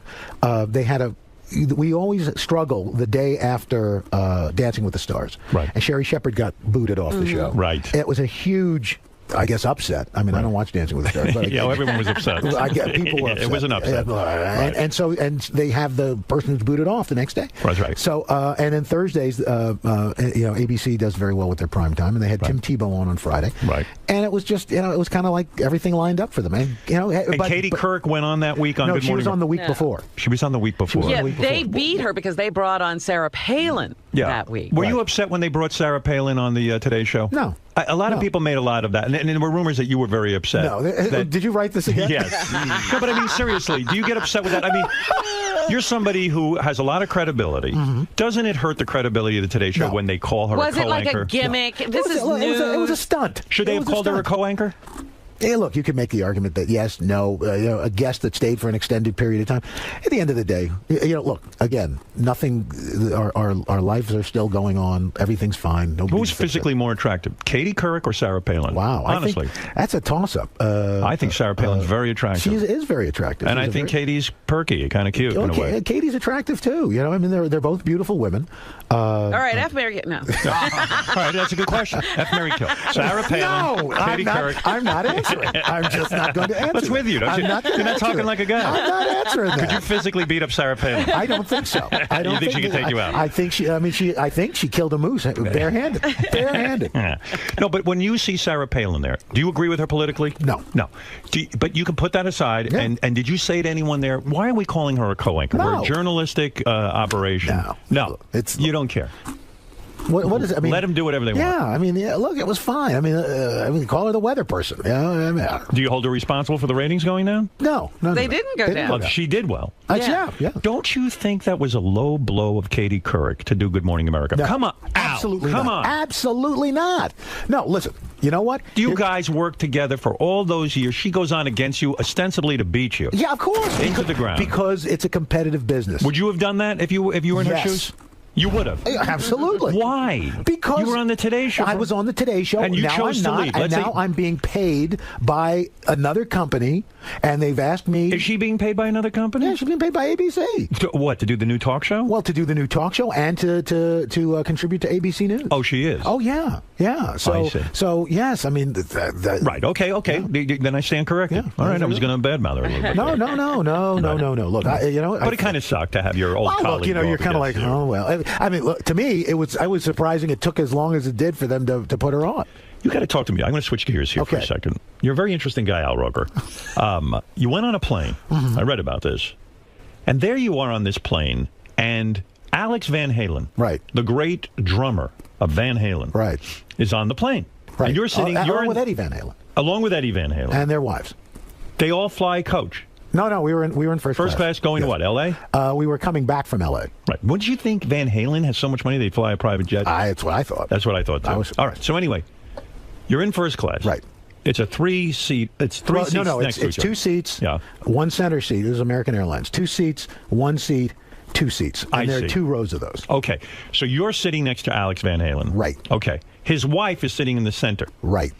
They say to you, Mr. Roker, I don't know who says it to you, the stewardess? Yeah. Well, actually, this started in the Admirals Club. Right. You know, okay. The nice lady at the front desk says, Mr. Roker, Eddie Van Halen. No, she says, there's a family traveling together, and they were wondering if you wanted to switch seats. And I said, is it a mom and a kid? And she said, well, no. I said, well, which seat? She said, well, it's that center seat, 2C. I said, I hate that seat. I said, why do you hate that seat? Because you're in the bulkhead. Yeah, and people cross in front of you, and we're coming back. It's a red eye, right? You know, so you might want to sleep. I'm trying to get some sleep. I take it, it's not a red eye. It was the 4 o'clock flight, right? But I'm trying to get some sleep because I got to get up for the Today Show the next right. Smart so man. People come across it. So nobody likes that seat. You're right, because people bunk into you. Yeah, you know, they cross in front. So and it's a 6-hour flight. You're saying, hey, the reason you probably chose your seat ahead of time. Oh yeah, booked my seat. You booked your seat. Yeah. You said, hey, I want to sit. You're on what? On the aisle? I was on the aisle. Nice. I like the aisle. You like the aisle? I like the aisle. Okay, and that's the seat you wanted. Exactly. So far, I'm with you. Yeah. So, all right. The nice lady says, "There's a family traveling." I said, "Parents and kids?" No, it's a husband and wife. I said, "But it's that center seat." She goes, "Well, it's Eddie Van Halen." I said, hey, so what? Okay. Yeah, right. Okay. Eddie Van Halen. I'm Al Roker. You know? Yeah. Hey, I'm on the Today Show. You know? What? My shit doesn't stink too. Yeah. So I go into the Admirals Club, and this guy comes. Now I don't know what Eddie Van Halen looks like. Right. I don't. You're not a Van Halen fan. Yeah. Right. Hot for teacher, none of them. Doesn't matter. He's not Bon Jovi. Okay. You're more of a Bon Jovi I like guy. the Bon Jovi. Okay. Anyway, and Bon Jovi would probably be flying private. Right. Had it been Bon Jovi, would you have given up your seat? Probably. Maybe. But anyway, so this guy goes, hey, Al, Eddie Van Halen said, hi, Eddie. How you? So you're the man coming between my brother and his wife. I said, excuse me? What? Huh? I said, well, you know, you're sitting next to Alex and my brother. Alex, hi, Al. And they go, I said, yeah, you know, Eddie, that middle seat, it's just bad. And I got to get some sleep. Well, why doesn't Eddie give you his seat if he's got? Well, that's the thing. Yeah. So anyway, the long and short of it is, we get in the plane, and his wife gets on. Alex Van Halen's wife gets on. And is pitching a fit. She's just really upset. And she says out loud for people to say, "This is the worst seat on the plane." Yeah. But she wants you to take it. Yeah. I should take it? Right. Really? Yeah, you should give up your seat. Somebody should take it besides her. No, I think not. What is wrong with people? Excuse my French. I know you're a clean guy. Well, by the way, why don't you switch? Why doesn't Eddie switch with you? Right. You know? So she's causing a ruckus on the plane. Causing a ruckus. The flight attendant is, and now you're probably like ready to kill yourself because you're a very unassuming guy. I just want to get on a plane. And you would have helped them out if it was a comparable seat, or if it was a, you know what? If it was a mother and a child or father, you would have done it in a second, right? In a second, because you'd want someone to do that. But these two nudniks don't need to stick. That's right. Yeah. It's like guess what? You're gonna hopefully spend the rest of your life together. 6 hours. You'll get through it. This has happened with me and Deborah. And secretly, I know Deborah is thrilled that we're not sitting together. Yeah. Probably Alex was happy to sit next to you. Alex wasn't screaming. And by the way, Alex was just sitting there. Alex could not have been nicer. Could not have, you could tell he was mortified by his wife's behavior. You could tell. I mean, he had to put up with Eddie Van Halen's behavior, David Lee Roth's behavior. Now he's got a wife who carries on. The special services person comes over and says, "Mr. Roker, we have another seat over there at 3B. If you could you?" I said, and I look over, and there's a guy with a dog, and I'm allergic to dogs. Right. I don't want to sit next to this guy with a dog. Right. I mean, good Lord. I said, I can't. There's a dog. If you could, she goes, well, I can't move the guy with the dog. I said, well, I'm sorry. So, and then we get back. How long did she carry on for? Just is throwing things down. Did he throw her off the plane? He gets up and he's trying to console her. He offers to switch with her. She goes, I don't want to sit next to him. What is wrong with you? What did you do wrong? I smell pretty good. I'm fine. I don't want to sit next to him. Yeah. So anyway, the flight attendant comes back to them and says, we found 2 people in business who are willing to move and switch. So these 2 guys, these 2 brothers who were getting ready to go to Antarctica, come get their seats. Yeah. And by the way, she insulted them. Why? Because they weren't getting out of the chair fast enough. Wow. So Alex went back into business class with his wife and had to sit there with her, and he gave up his first class seat. Exactly. And then you got seated next to one of the brothers. Yeah, who which gave was up nice. which is fine. They were lovely people. Yeah. And did you, when something like that is going on around you, because you seem like a together guy, but what do you feel inside? It's like, I'm just trying to get home. You did all the right stuff. I didn't do anything. Yeah. And then, of course, their people, when we got back, leaks it to the New York Post, to page 6. Yeah, and they positioned it like you were I being was the bad guy. Yeah. I'm the bad guy. Wait a minute. Wait a second. Last I checked, my company, NBC, paid for this ticket. Right. Just like you may have. And guess what? Here's a new concept. Book ahead. And how about the concept like, hey, guess what? You can't always get what you want. Yeah, and you know what? It's like my 9-year-olds. You get what you get. You don't get upset. Right. And you know what? If you want to fly together, you're Eddie Van Halen. Get a freaking private plane. Or book it in advance and get it together. Or guess what? Suck it up, put on your big girl pants, and shut up. Why do you think they press released it? I think they just were embarrassed. I think they were angry. They wanted to get back. Was the wife hot at least? Was she something to look at? Well, she was hot. Well, she was throwing things. You can look at it. Was she attractive? Look at. There's some pictures of her and Alex online. Yeah. And in every picture, she looks like somebody took a whiz in her Cheerios. It's like a big sourpuss. Why are you upset? You're married to a rock star, for God's sake. Calm down. You got a lot of dough. Settle down. And he's the drummer, no less. Yeah, he's but the that drummer. entitlement that she should have a great seat. Like, please. Because I love that. he is in Van Halen. Yeah, I just like that they press released it. I know. I can't believe gosh, it. Really? Well, they decided she made a big stink, and they thought maybe that would come out, so they went first strike. That's right. I guess. And it's like, to me, it's like I had forgotten. And my lovely press person at NBC, Megan, calls and says, "This is what page 6 is." I said, well, I'm not commenting. I don't care. Right. I'm not going to. No, you took the high road. Like, hey, this is good for you. And what an upsetting thing. It was on the heels of the Alec Baldwin thing. Right. And so it's like, look at these NBC people. They're crazy. Yeah. Well, does that stick with you though? Like you take the high road. You don't call back page 6. You don't comment on it anywhere. No. What does that do to you inside? Like, do you go to bed fuming that night? It's like, you know what? God bless you. Could you sleep on the plane? Yeah, I did. Oh, there's the wife. Didn't even bother you. She's not some sex pot. She's a nice-looking woman, but nice lady. Yeah, she would look down. a lot better if she wasn't angry. Well, can you imagine being married into the Van Halen situation? I don't know. That's a tough situation. Yeah, and look at him. Look at how nice. He looks happy. He's happy. He's happy. And she's carrying on like she's going on like a whirling dervish. Oh my God! It's like the Tasmanian devil. Well, because she can't sit next to Alex Van Halen. Yeah, I know. And that means all her juice is gone because no one's carrying on because she's with Alex Van Halen. It's a 4 o'clock. It's the 4 o'clock flight back to New York. Close your eyes, go to sleep. We'll be in New York. And guess what? There were people waiting for them. To do the autograph. And when you come home, do you tell your wife this whole story? I didn't even tell her. You didn't? No. What is that? Because you know what? Because that would be my whole life. Because you know what? Once it was done, I didn't even think about it. You know what? It's very together of you because I would have sat there on the plane all nervous and getting red, and I would have been like, I went to sleep. And then I'd get home and I'd get a hold of my wife. You're not going to believe what this and Alex Van Halen. Then the New York Post put it in and I get crazy from stuff like that. When Megan called me I was like, what are you talking? Oh my gosh, the plane? Really? What is it about you that you must have had wonderful parents or something? I had, because you're not. I miss my parents. I've lost my mother's birthday was just April 20th, and they were terrific. Look, were they perfect? No, but you know what? I reckon there's a great documentary called "Being Elmo." It's the story of Kevin Clash, the guy. Yes, the guy who works the puppet. Yeah, and I watched it on the plane, and I started watching it. I got bored. But you know what? I could. Substitute, if you substitute St. Albans, Queens for Baltimore, television for puppetry, we have the same story. Right. Parents, different kind of kid, a little wacky, a little weird, but parents who believed in you and did whatever it took. Because you're not an angry guy. You know what I mean? I mean, you're not a guy who walks like me. I walk around with such intense anger. No, I get angry, but you know what? Life is too short. I've got. When you say your parents weren't perfect, what was wrong with them? Oh, look, you got whacked around a little bit, Did you? You got spanked. The old man spanked you? Sure. Pants off or pants on? Both. Nude?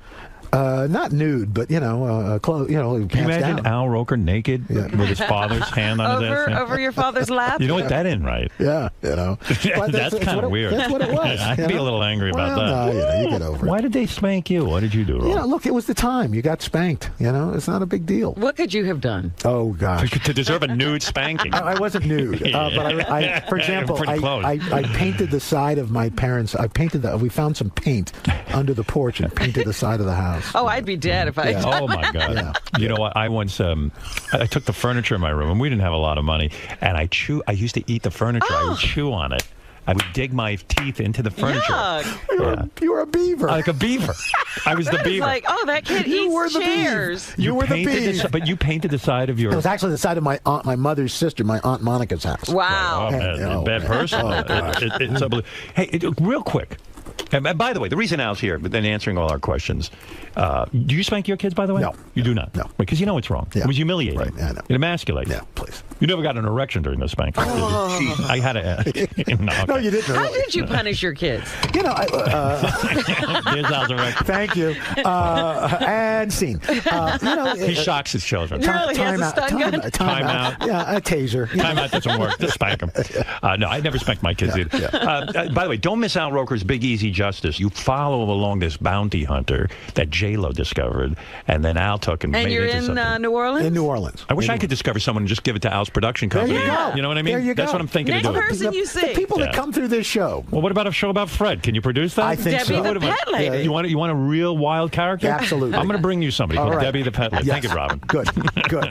Good. I can bring you a whole bunch of people. That's all Bring it, takes. baby. I want to do what J-Lo does. Come on, there you go. Give it to Al You to just- do you the just heavy resurrect- Sorry, lifting. I'm not an executive with a British accent. You resurrect Howard Stern Productions, make it a shell company, and just bring the people. When you were in television in Washington, D.C., you were madly in love with Sue Simmons. Yes. Oh, my gosh.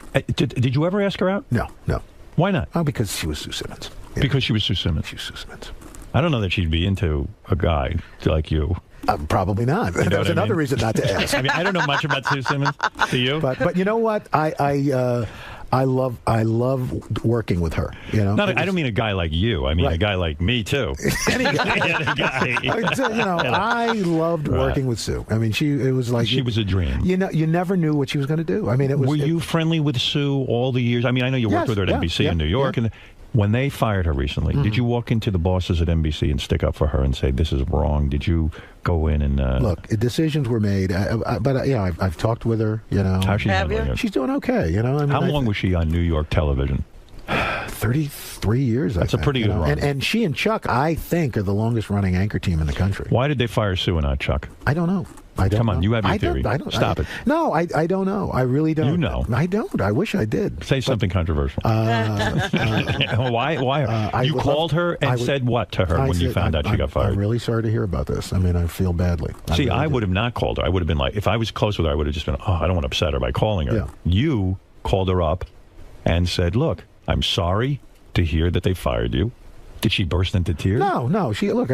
I think she's a smart woman. She knew it was coming. Right. But she didn't get angry and go, "Oh, this business sucks. Look what they did to me." No. I think she was somewhat resigned about it. It's harder for a woman as she gets older. Yeah. Well, it's harder for all of us as we get older. Well, Chuck becomes distinguished, and Sue becomes an old bag. But for women, I wouldn't quite. Well, you know what I mean. Look, 33 years is an incredible run. I don't think many men could say they had that kind of a run. Not in the same job. New York television. That's so. What is she going to do now? I don't know, but you know what? I don't think. I think Sue will do something else. I do. You do? I really do.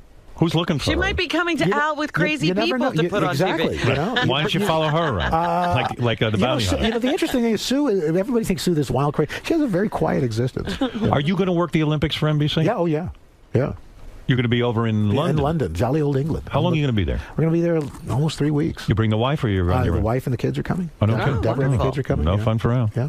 Oh. They'll only be there for a week. No. I want to suggest a new TV show for your production company. Sue the Bounty Hunter. Now listen to this. Sue Simmons has a whole change of life.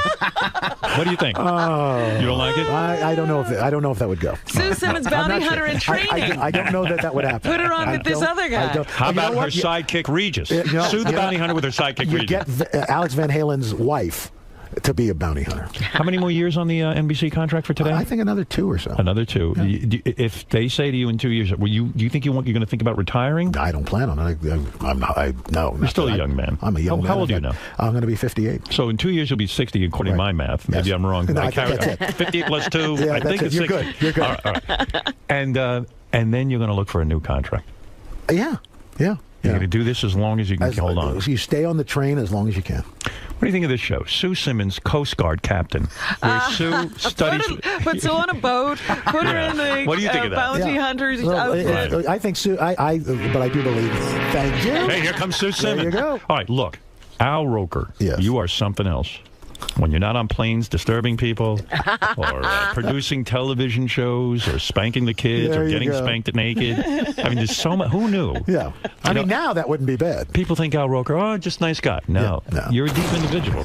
I mean, you've had experiences. I can't believe you were spanked nude by your father.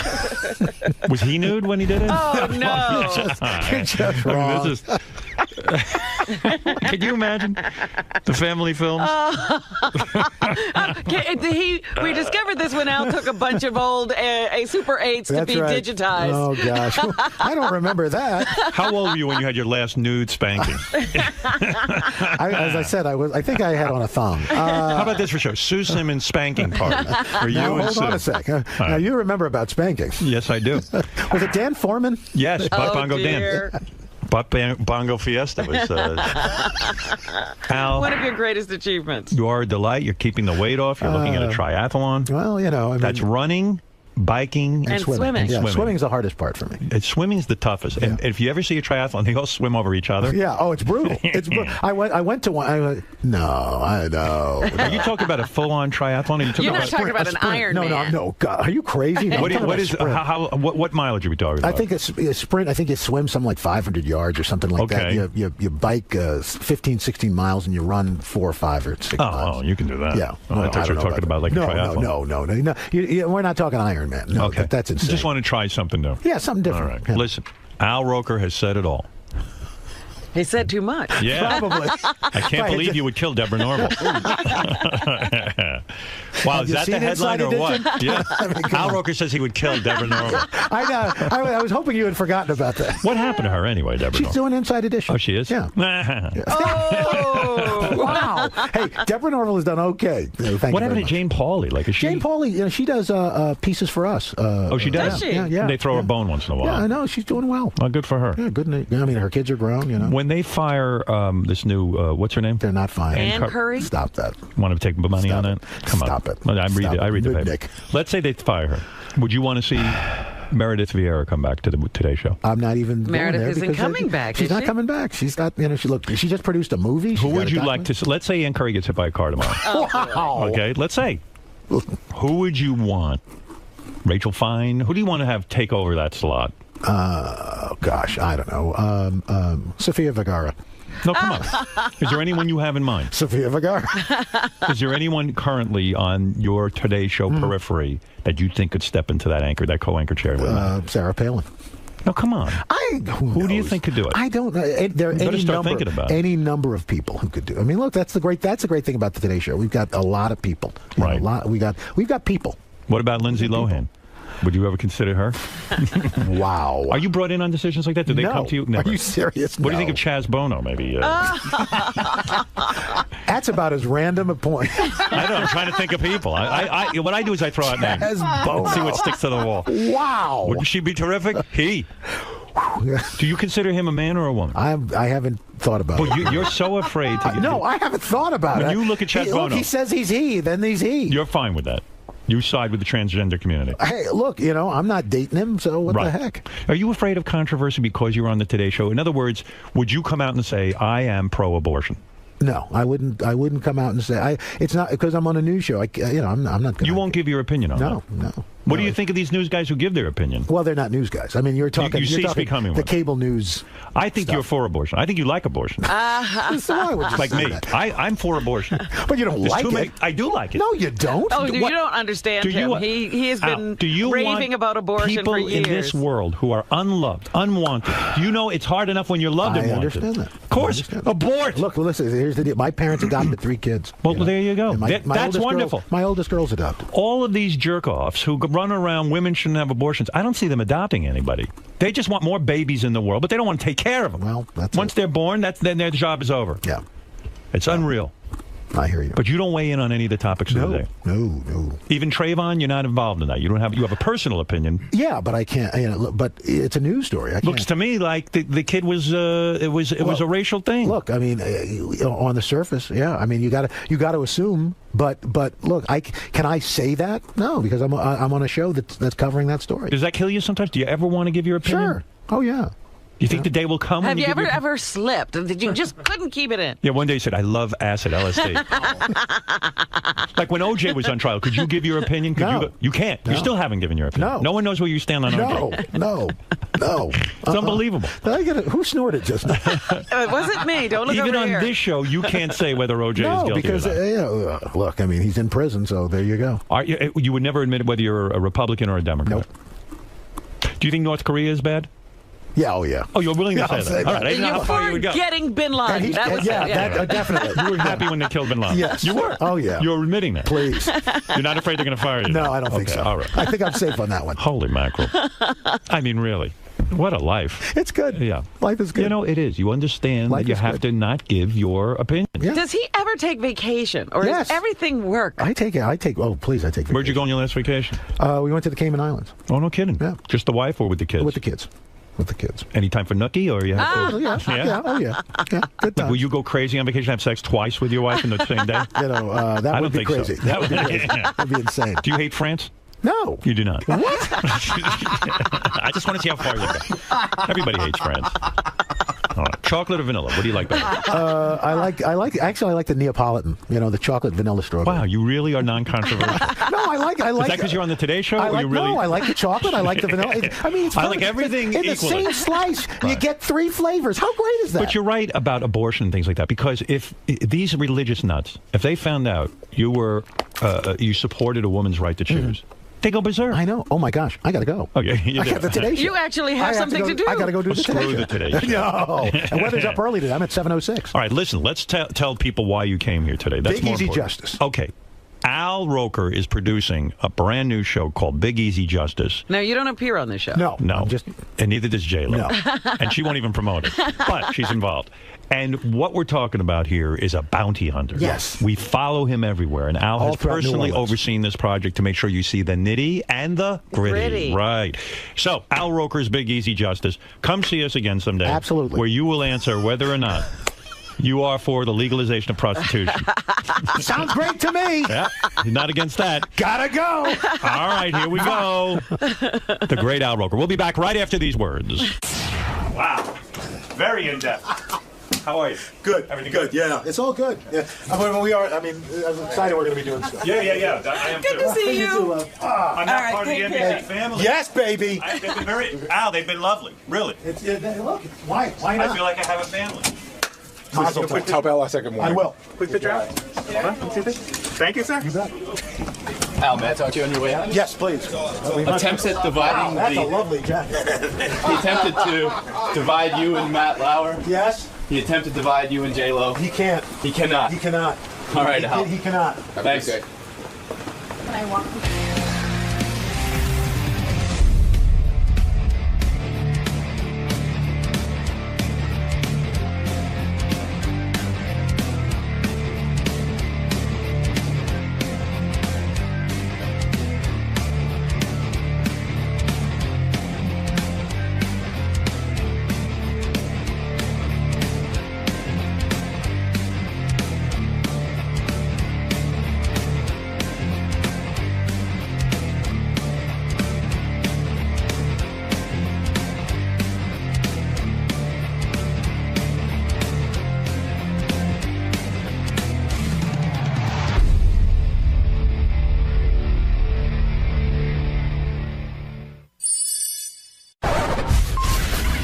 This is a Howard TV original production. On this episode, Howard helps put Champion Magazine on the map by shooting their cover. I like to turn you sort of this way. And Ramen gets her own radio show, The Chatter. Guy shot his penis off. Yeah. What's your problem? Testing 1, 2.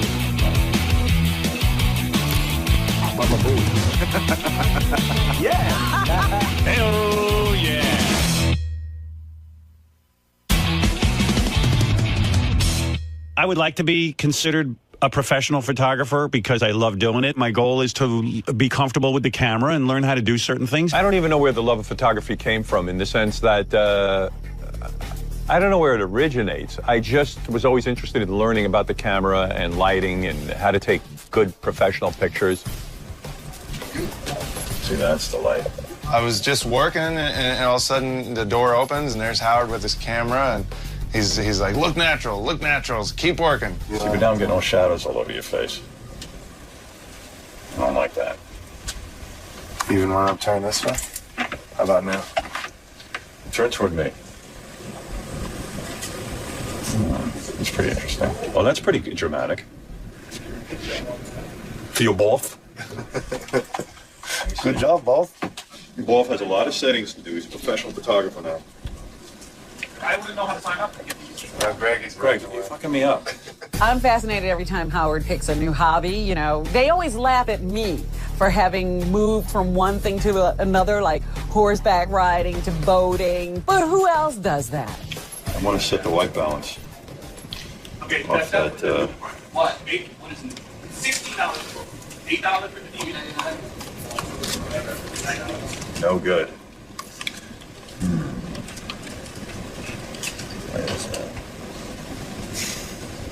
It was definitely harder to act natural and pretend he wasn't there for a couple different reasons. Because it's Howard, and because he has a camera, and because he wants to see me working, and he wants me to look good, and I don't look very good. I known I was going to get my picture taken, I would have showered today. The way it's going, I don't think you're gonna get your picture taken. This is fucking retarded. I'm not doing anything. Why does my shirt speed? Right, but basically, if you want to still get Netflix, unlimited DVD, unlimited streaming, the same service you got before for $9.99. He's the only photographer I've ever worked with who told me to get that goofy look off of my face. And my face is pretty goofy, so I didn't know what look he was talking about. Hold on, I'm doing something. I'm like taking you out, Greg. In the end, Howard gave me a really, really amazing shot that he took of me, and to know that it was Howard that took it was really amazing. And it's a really cool picture, and to make me look somewhat human and decent is a tough job, and he did a great job. What made Dave the winner? What made his case so compelling? Why do you think he won? He was very sympathetic. He's, there's a timetable. He's going to lose a leg. We had no idea that he was coming in to shoot us at the wrap-up show, but he came with the camera. He was just sort of skulking around like he didn't want to really us to draw attention to it on the air, and he just started shooting, so I just did what I was doing and let him do his thing. I don't think he was so upset by it that he wouldn't want me to bring it up. These are the kinds of things that we do talk about during the breaks. Hey Lily, what was it that your doorman actually said to you? It's a pretty cool picture. I was going to deliver it today, but I wasn't able to sign it. You want to sign it like in the corner? Right on the... now, I think this will work. This is what everybody suggested, so we'll just... Yeah, but then it's going to come off the glass. No, it's a paint pen. I particularly like the aspect of having a finished product and giving it to someone where they can either hang pictures or make it part of a slideshow or something like that. I like the whole idea. Love it, man. Thanks. I know exactly. I found a spot for it and everything. Thank you, sir. I was trying to think of the year. Thanks. Perfect, man. Thanks. I think it says, "I love you, man, Howard Stern." And I love you too, man. Ralph came to me in early November and said that for Champion Magazine, they were going to have Howard Stern do the photo shoot for the cover of the December issue. I was looking at some of his photographs one day, and I was looking at it going, wow, he's gotten really, really good. You showed me a bunch of stuff you were doing last night. You were showing me Photoshop. I think you got really, really good at all of this. I think you got a really good eye now, and the way you can work Photoshop, I was really impressed with that. Man. Ralph called in one day, and he was just so complimentary of Howard's photography that I thought something was up. He wants me to shoot the cover of his app. But I don't think he'd allow me to do it if he didn't think I was good. Now I get it. He wouldn't ask me to do it if I wasn't good. Now I get it. Ralph asked me if I would shoot something for Champion Magazine, and I said, what's Champion Magazine? Then he explained to me it was an app. He showed it to me.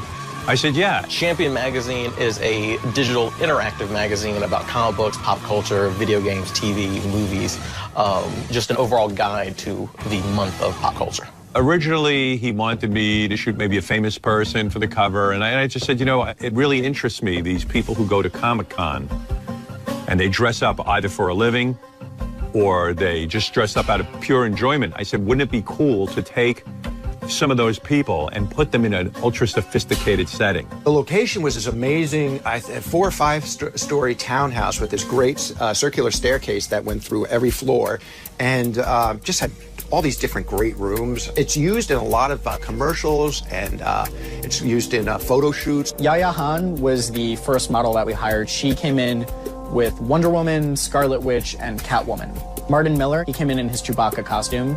Wilbert Rivera came in as Captain America. He's someone that Ralph met at Comic-Con.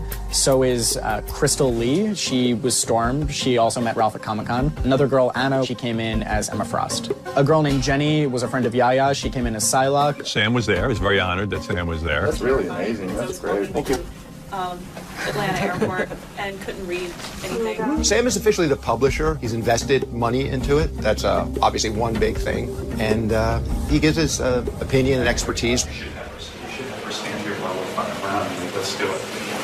You know what I mean? I know maybe you're looking to change people. Absolutely. That's what I would do. I would put everyone on here. Let's shoot. The Chatter is a weekly show that handles current headlines and current events. And Robin discusses those current and daily events with her panel. I've proposed a few different shows to Sirius over the course of our being here, and Will came up with this concept, and I liked it. The closing segment is going to be hello, goodbyes, if you like that idea. Basically, it would be, it's a way of you saying kind of hello to whatever you want to say. Something you're happy about. Hello, new gas standards. Obama introduced new gas standards, 50 miles a gallon this week, and goodbye, very good, sorry, goodbye to maybe somebody died this week, or goodbye to whatever it is. And that's a show for this week. I'd like to thank my panel. You hit the plugs again. Thanks again for joining us, and we'll see you again next week on whatever it is. Okay. I'm absolutely supportive of it. Robin's a great talent, and Robin has a lot to say on her own, and I thought it would be something wonderful for her. I was excited about getting to talk about the news in a different way. I was also excited about featuring different kinds of people who don't necessarily get to do our show. Going to the next page, you kind of say, and that's my take. After the break, I'll be joined by my very esteemed panel of know-it-alls. Whatever you want to say there, you can be nice if you'd like. We'll play the first break. We're back, and I'm very happy to introduce my team of experts, or at least the only people available this afternoon. And then we'll go down. We're working on the panel now. Robin wanted to do a show, and so some of the guys had ideas, Robin had ideas, and we put it together. It's simple as that. Guy who shot his penis off. Yeah, I'm gonna get you details on that too. Because what'll happen is there'll probably be a guy reading a headline, and then you can elaborate a little bit more on the story. Right. But I'll make sure you have that information. One of the ways that we introduce shows is we'll do a test show, and we'll get kind of the thoughts and the feedback from the staff. I mean, we could act like this is a show and give me a countdown, or, you know, are we going to do this like a show, or are we going to say, well, we're doing it, whatever? 5, 4, 3, 2. Hi, I'm Robin Quivers, and welcome to The Chatter, the show where we break down all the newsworthy this week. All the news what? All that's news. Oh, that's newsworthy. Okay.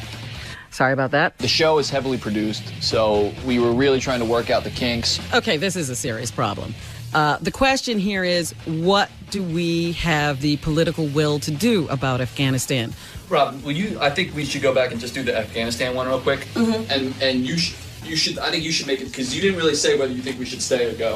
All right, I know that. It features Robin with a panel of comics or political pundits that just talk about the headlines. So what do you think, Paul? It's not a big deal to me. I mean, look, he's creating jobs. He's going... Hold on for a second. Stop.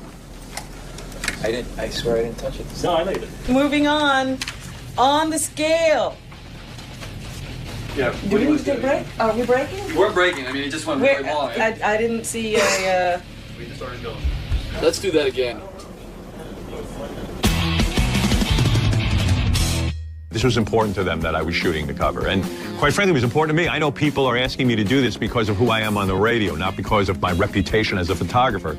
So I'm anxious to impress them, and I tried to do some really interesting portraits of people. I love your costume. Thank you. If you put a foot here and a foot here, and this is your main line, you're gonna, no, in fact, yeah, if you just put your 2 feet up here, okay, what I want to do is, I want you to actually turn this way, all right? And this is your light. So anything you can play into that. If you, do you mind if I move here? Go ahead, do whatever. Thanks. I'm used to modeling, so. Okay. Yeah, of course, get this out of your face. He was just really nice to the models, asking them where they came from, you know, what costume was this, kind of just talking to them in a very genuine way, and that put them at ease, and that gives you really good photos. That's good. Stay like that, Ralph. That's fine. I love it. Excellent. I can take your hand out later.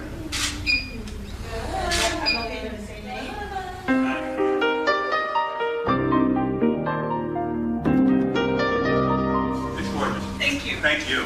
Stay in costume. I understand that Ralph got in the way a lot because Ralph is really a control freak, and so is Howard. Dramatic, beautiful, gorgeous. Thank you.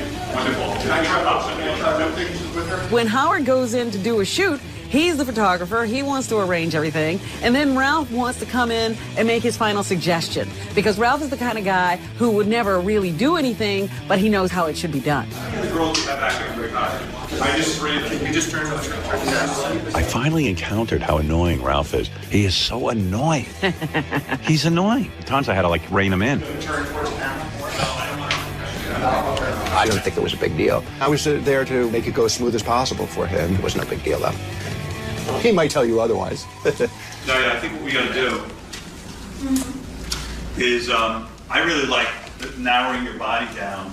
Yes. And so what I like to do is I like to turn you sort of this way. Nice. Just like that. He was a very dynamic personality on the set. He was very easygoing. He was really conversive with the models. Nice. Great. Let's go a little tighter. That's great. Fabulous. Holding that. Great. Holding that. I love it. Coming up a little tighter. That's good.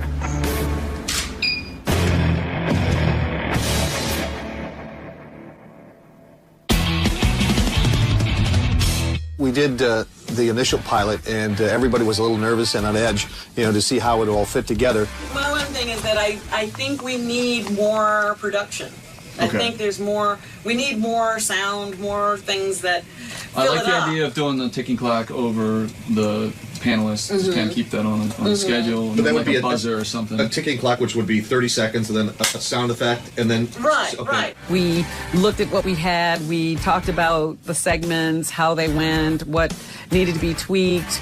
It was a little bit difficult trying to find the right voice, because it is different than the show we do every day. Don't we do both a hello and a goodbye? Yes. So hello, we got it right. So I got it right.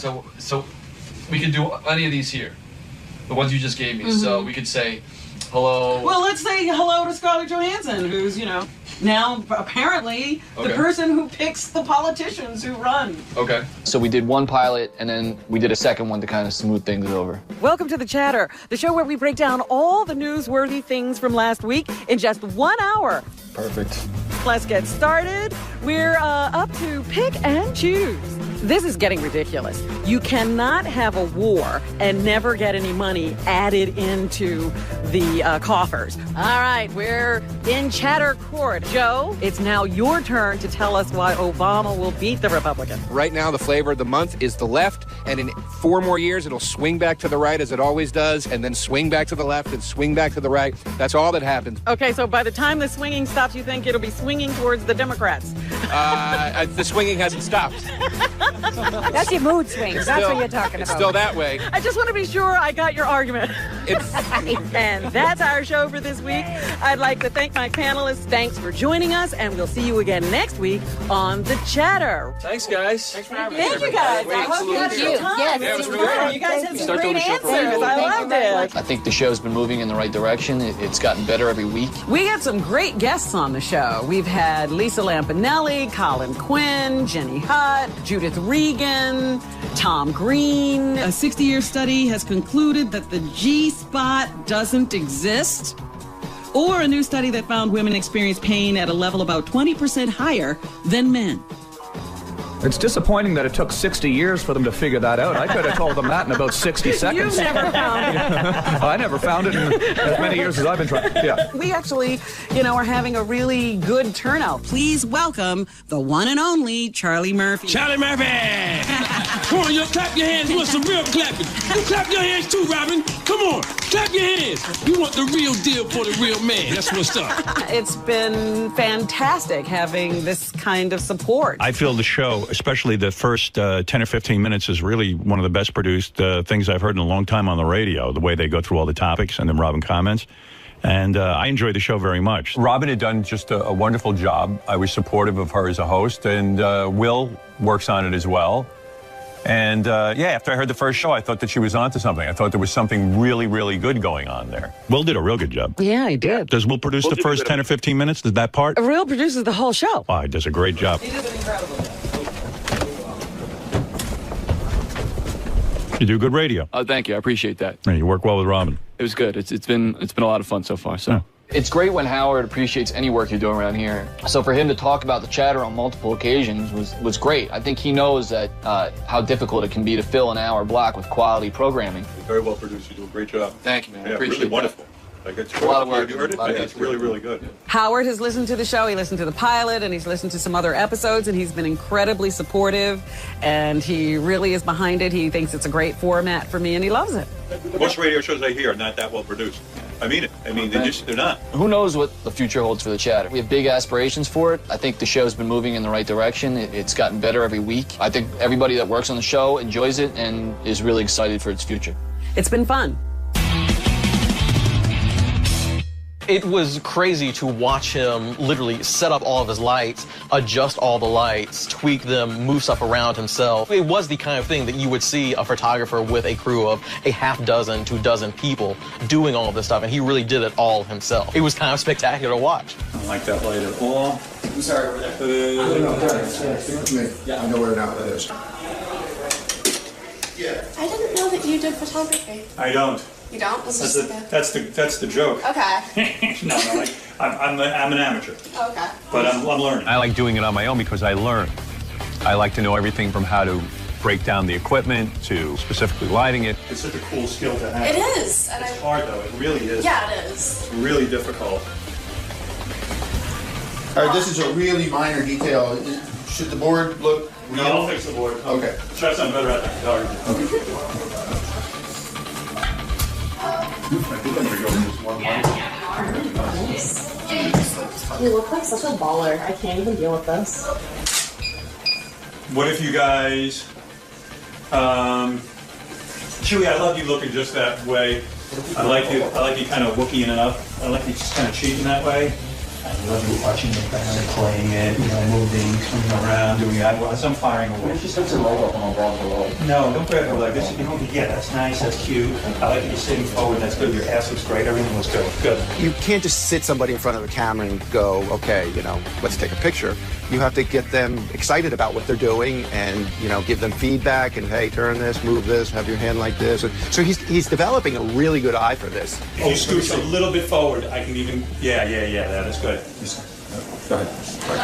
This is what the Avengers mentioned in the light.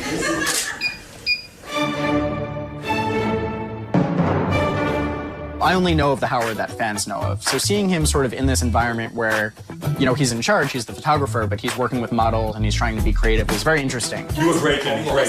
Really look good. Why don't you wait till I'm done? But you look really good. You look really good. Here, I want to take that idea of what we're doing. I'll show you. Also,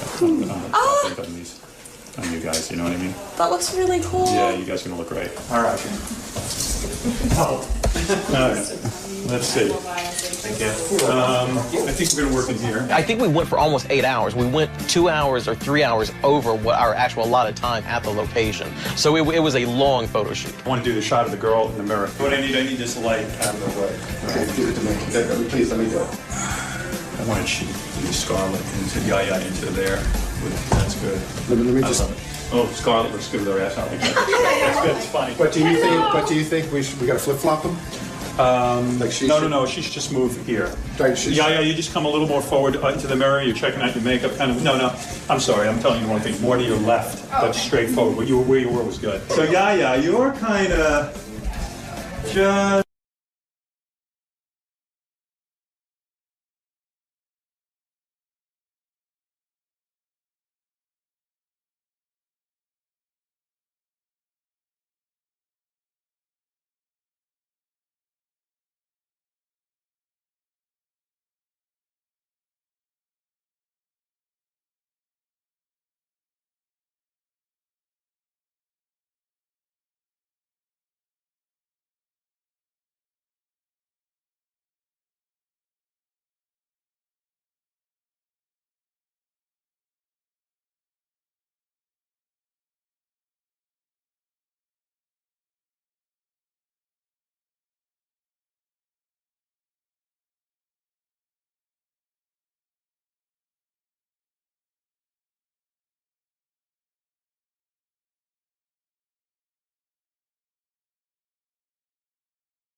I think the pictures turned out awesome. Pretty impressive.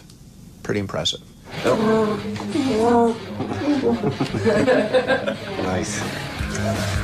I'm going to have to drag this light back a little bit more, because I don't want it to shine. They have to stretch me in Photoshop. I'm not as tall as Screw her. We like you, girl. We like you. You're our Catwoman. We mean it, actually. Jenny, you are a natural, Chewy. Turn to the light, Chewy. You play it up to the light. That's it, my friend. You got a hot chick. You're looking up. You're thinking about your future with her in bed. You're honeymoon. Loving that.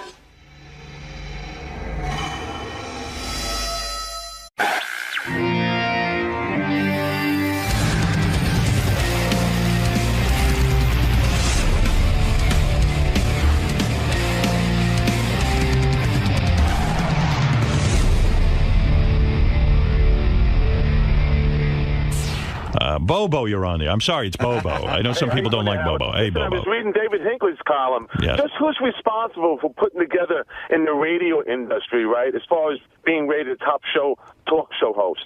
I mean, well, read the article. It's an article. It's not based on ratings. It's Talkers Magazine. You know, Talkers Magazine used to put out a list every year of who the most influential radio guys Right. are. That's the only time they get any kind of publicity at all. And when I was on terrestrial radio, I was always like the most influential guy in radio. And they make up the list. They don't base it on anything. No, it's an editorial group, and they sit around and they name names. And when I went to satellite radio, suddenly I was no longer the most influential guy. In fact, they hated me because Talkers Magazine is paid for by the terrestrial radio industry. Right. So they're not allowed to really acknowledge me that much. But if Rush Limbaugh wants to say he's the most, what is it? Influential? Influential radio guy, let him say it if he really thinks that. He's not. I told you. To be the most influential, you've got to be a morning man. That's number one. If you're on any time of day other than mornings in terrestrial radio, you're nothing. You're a speck of dust. I used to laugh at that. Yeah, morning radio is the most competitive. Is where the radio stations make their money. I mean, to have you. I am the most successful radio personality. Absolutely. Of all time. Now, I don't say that to brag. I'm embarrassed to say it if I'm the best there is. It's fact. But it's the fact. And why is it the fact? Because I was on, and when I say I mean we, Rob. Okay. Okay, I mean on. I was on 6 to 10 in the morning in various radio markets. I believe at our height we were on in 67 markets in the morning. And you had a 9 share at times, Excuse me, Bobo. Yes, that is correct. See? We were number one in the majority of these markets. When I say majority, I mean almost every one. I mean, you could probably pick out 2 or 3 we weren't number one. But Philadelphia, L.A., all the big markets. The number one morning show. Billions of dollars were generated. I left on my own terms. I wasn't fired. I could have stayed there forever.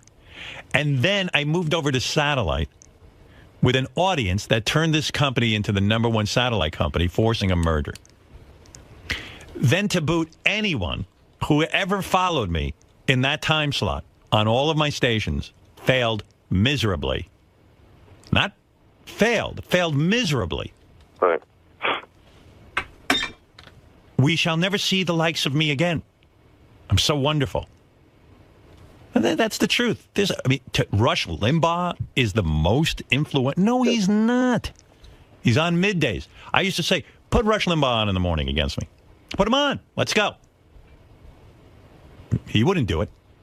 Howard, you know what they say? Dynamis is number 33 to go. Dynamis? Dynamis is what? Number 33. And every market they put him on in, he fails. He's never been successful in New York. He's moderately successful. I don't even know how he did that.